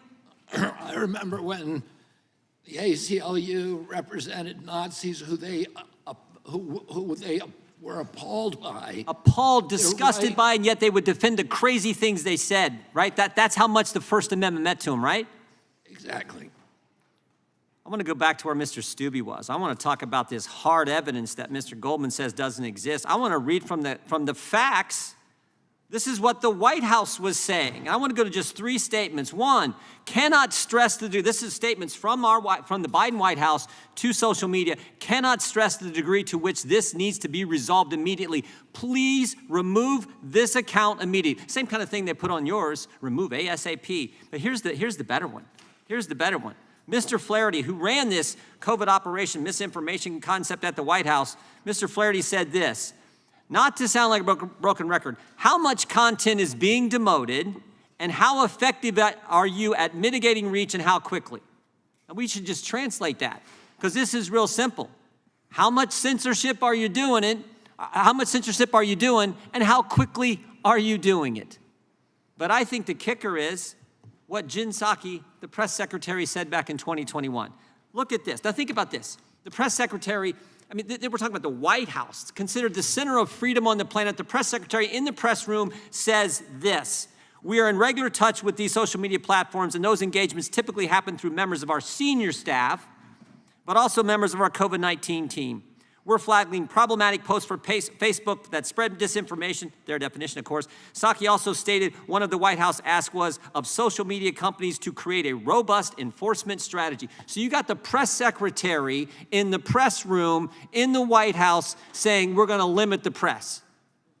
Now that is frightening. That is frightening. And Ms. Wiley from the ACLU, lawyer with the ACLU, thinks that's somehow appropriate. We know it's not. And their number one target, Mr. Kennedy, was you, a Democrat, their primary opponent. I find that amazing. And I would like any thoughts you may have on, because here's the scary thing, and Dennis and I had this conversation a while back. If you don't have a robust First Amendment, if you try to restrict what the people say and what the press reports, that is a scary place to go. Because if you can't have debate and work out our differences, like you said in your amazing opening statement, let's work together, let's figure this out. But if you can't have that robust debate and figure things out, the alternative is scary. And that's exactly where we're headed. And I would encourage everyone to read Mr. Kennedy's written statement. I read it this morning. Amazing. He walks through the history here. That is what's at stake, and that's why what you're doing, whether we agree with what you say or not, and I disagree with what you said last week, what they played. I think a lot of people did. You've clarified it, but it's about protecting the Constitution and the First Amendment. I'll give you the last minute and a half, Mr. Kennedy. Well, you know, what I would say is that the founders and the framers of our Constitution knew that democracy was a very inefficient system, that it had all of these built-in inefficiencies and difficulties. They said that they felt that it would give us the one thing that would give us an advantage over totalitarian systems was this capacity for the free flow of information and a complete lack of control of debate, so that ideas that would eventually mature into policies would be annealed in a furnace of debate and then rise through the marketplace of ideas rather than being dictated from above. And that's what would give the energy, the vibrancy, the vigor to democracy. When they invented this democracy, we were the first one in the modern era in 1780.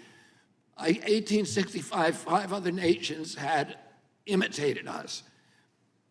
Today, it's 190 nations based upon our system. We are supposed to be the exemplary democracy, and the corner foundation stone of our system is freedom of speech. All of the other freedoms depend on it. If we lose that, not only do we lose our democracy in this country, but the entire world loses us as an example. Exactly. I couldn't have said it better. Now I recognize the gentleman from Kentucky. Mr. Chairman, I have a unanimous consent request. Gentleman, state a request. Ask for unanimous consent to enter the record an article by the New York Times on July the 20th, 2023. New York Post published Hunter Biden report amid newsroom doubts. Ask for unanimous consent. You can, without objection. Thank you. Some things amaze me. The gentleman from Kentucky is recognized, and this will be our last line of questioning. One of the immutable and undeniable tenets of immunology is natural immunity. But for 2 years, it was denied. It wasn't even just denied, it was censored. Mr. Sauer, I noticed in the court ruling, in the case that you worked on, that they said that, the court said that Facebook reported to the White House that it labeled and demoted posts suggesting natural immunity to a COVID-19 infection is superior to vaccine immunity. Is that true? Was that kind of censorship going on? Yes, that kind of censorship was going on, and there were direct communications between the platforms and federal officials about natural immunity specifically that I think you've correctly quoted. And thanks to the Twitter files, we found out that the former FDA director, who was on the board of Pfizer, Dr. Scott Gottlieb, wrote on August 27th, 2021, to Twitter executive Todd O'Boyle, who, by the way, was kind of one of the go-to people for the White House also to coordinate with when they wanted something suppressed, requested Twitter take action against a post about natural immunity.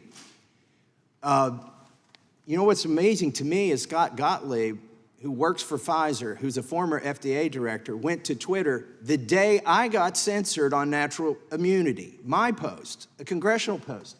Now, the other side said, well, your tweet's still up, your post is still up. What do you mean you're getting censored?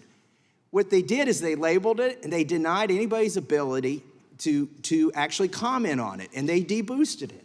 So I simply said natural immunity is better than vaccine immunity. We had studies showing that. They took it, they censored it. So the next day I tried it again with a reference to Bloomberg, hardly a right-wing outlet or conspiracy generator, and they censored that one as well. This is astounding to me. Mr. Kennedy, can you talk about the censorship, the effort of the White House and pharma to suppress the acknowledgement of natural immunity and why they might have been doing that? Well, again, there was an effort to suppress information, not, in fact, if you read the Twitter files and the email correspondence between Facebook and the White House, there was an acknowledgement that they were being asked and they were complying with censoring information that everybody knew to be true or highly likely to be true. The purpose, and in fact, the term misinformation did not denote falsehood or veracity. Rather, it was a euphemism for any information that departed from government orthodoxies. And it is very dangerous. And, you know, the congressman a minute ago said 1 million people have died because of misinformation about vaccines in this country. But in fact, our country had one of the highest vaccination rates in the world and the worst health outcomes. We have 4.2% of the global population. We had 16% of the COVID deaths. Blacks in Haiti with a 1% vaccination rate were dying at a rate of 15 per million population. And same in Nigeria, had a 1.3 vaccination rate. They were dying at 1 in 14 per million population, 14 per million population. In our country, blacks were dying at 3,000 per million population, 200 times the death rates in other countries. And this holds throughout the world. We needed information. We should have all been sharing information openly and talking to the 15 million doctors through the internet who were treating patients on the front line all over the world and channeling the best therapies, the most successful treatments, so that we can all figure it out. This is not a time in a pandemic to you know, I'll just say this one thing. Trusting the experts is not a function of science. It's not a function of democracy. It's a function of religion and totalitarianism, and it does not make for a healthier population. Let me ask you this. You referenced your father and your uncle and the party that they were in. What has happened to your party with respect to the First Amendment? Would they recognize the position now? I think, listen, I'm a Democrat, and I believe in if you went through a checklist of all of the things that my father believed in, that he fought for, that my uncle believed in and fought for, I would check every box. I feel my party has departed from some of those core values, and one of the reasons that I want to run for president is to reclaim my party for those. But it's got to, listen, this is not a partisan issue. The First Amendment, it just seems crazy to me that anybody thinks that it's okay to censor, and there's a lot of information that I don't like. There's hateful information, but as the chairman was saying, in 1977, the ACLU went out and supported Nazis who were walking through a Jewish neighborhood in Skokie, Illinois. And they said, that's important. We hate what they're saying. We're repulsed by it. But we cannot survive as a democracy if we are not ready to die for the right for even people who are appalling to speak. The democracy won't work. Unfortunately, there's no other way to control it but through the First Amendment and free speech. Amen, and thank you for those comments. Time the gentleman has expired.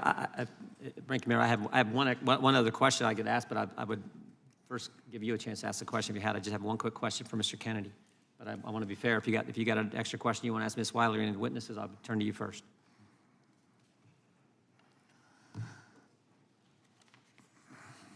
Wasn't prepared for that, so Well, if you I'm sorry. just give me a second. I thought I was going to get 15 seconds from Mr. Massey, but we aren't able to do that. Sure. Thank you, sir. I did want to ask Ms. Wiley regarding, we had a discussion and it was brought up by one of the witnesses related to the website Gab. And if you could tell us, it seems to me that while Mr. Kennedy is here, he claims to have been censored, but in reality, his group Children's Health Defense has been allowed to say whatever they want on Gab. Can you share what Gab is? Gab is an online community that it explicitly states that it wants to create a Christian political economy, and it is a space where researchers have identified a massive influx of extremist and also explicitly anti-Semitic engagement and behavior Not saying that's about everyone who participates, but that has been documented. And as I stated earlier, the murderer, convicted murderer in the Tree of Life massacre actually spent a lot of time on that, and it was deplatformed because it was not adhering to some of the social media policies about identifying that kind of speech. Thank you. I yield back. Gentlelady yields back. Actually, I'm going to let Mr. Johnson have our 1 minute here, but I think he wants to wait for Mr. Kennedy to. Well, I can be asking of Mr. Sauer. Okay. I'm sorry that Mr. Goldman left because we talked a lot about evidence.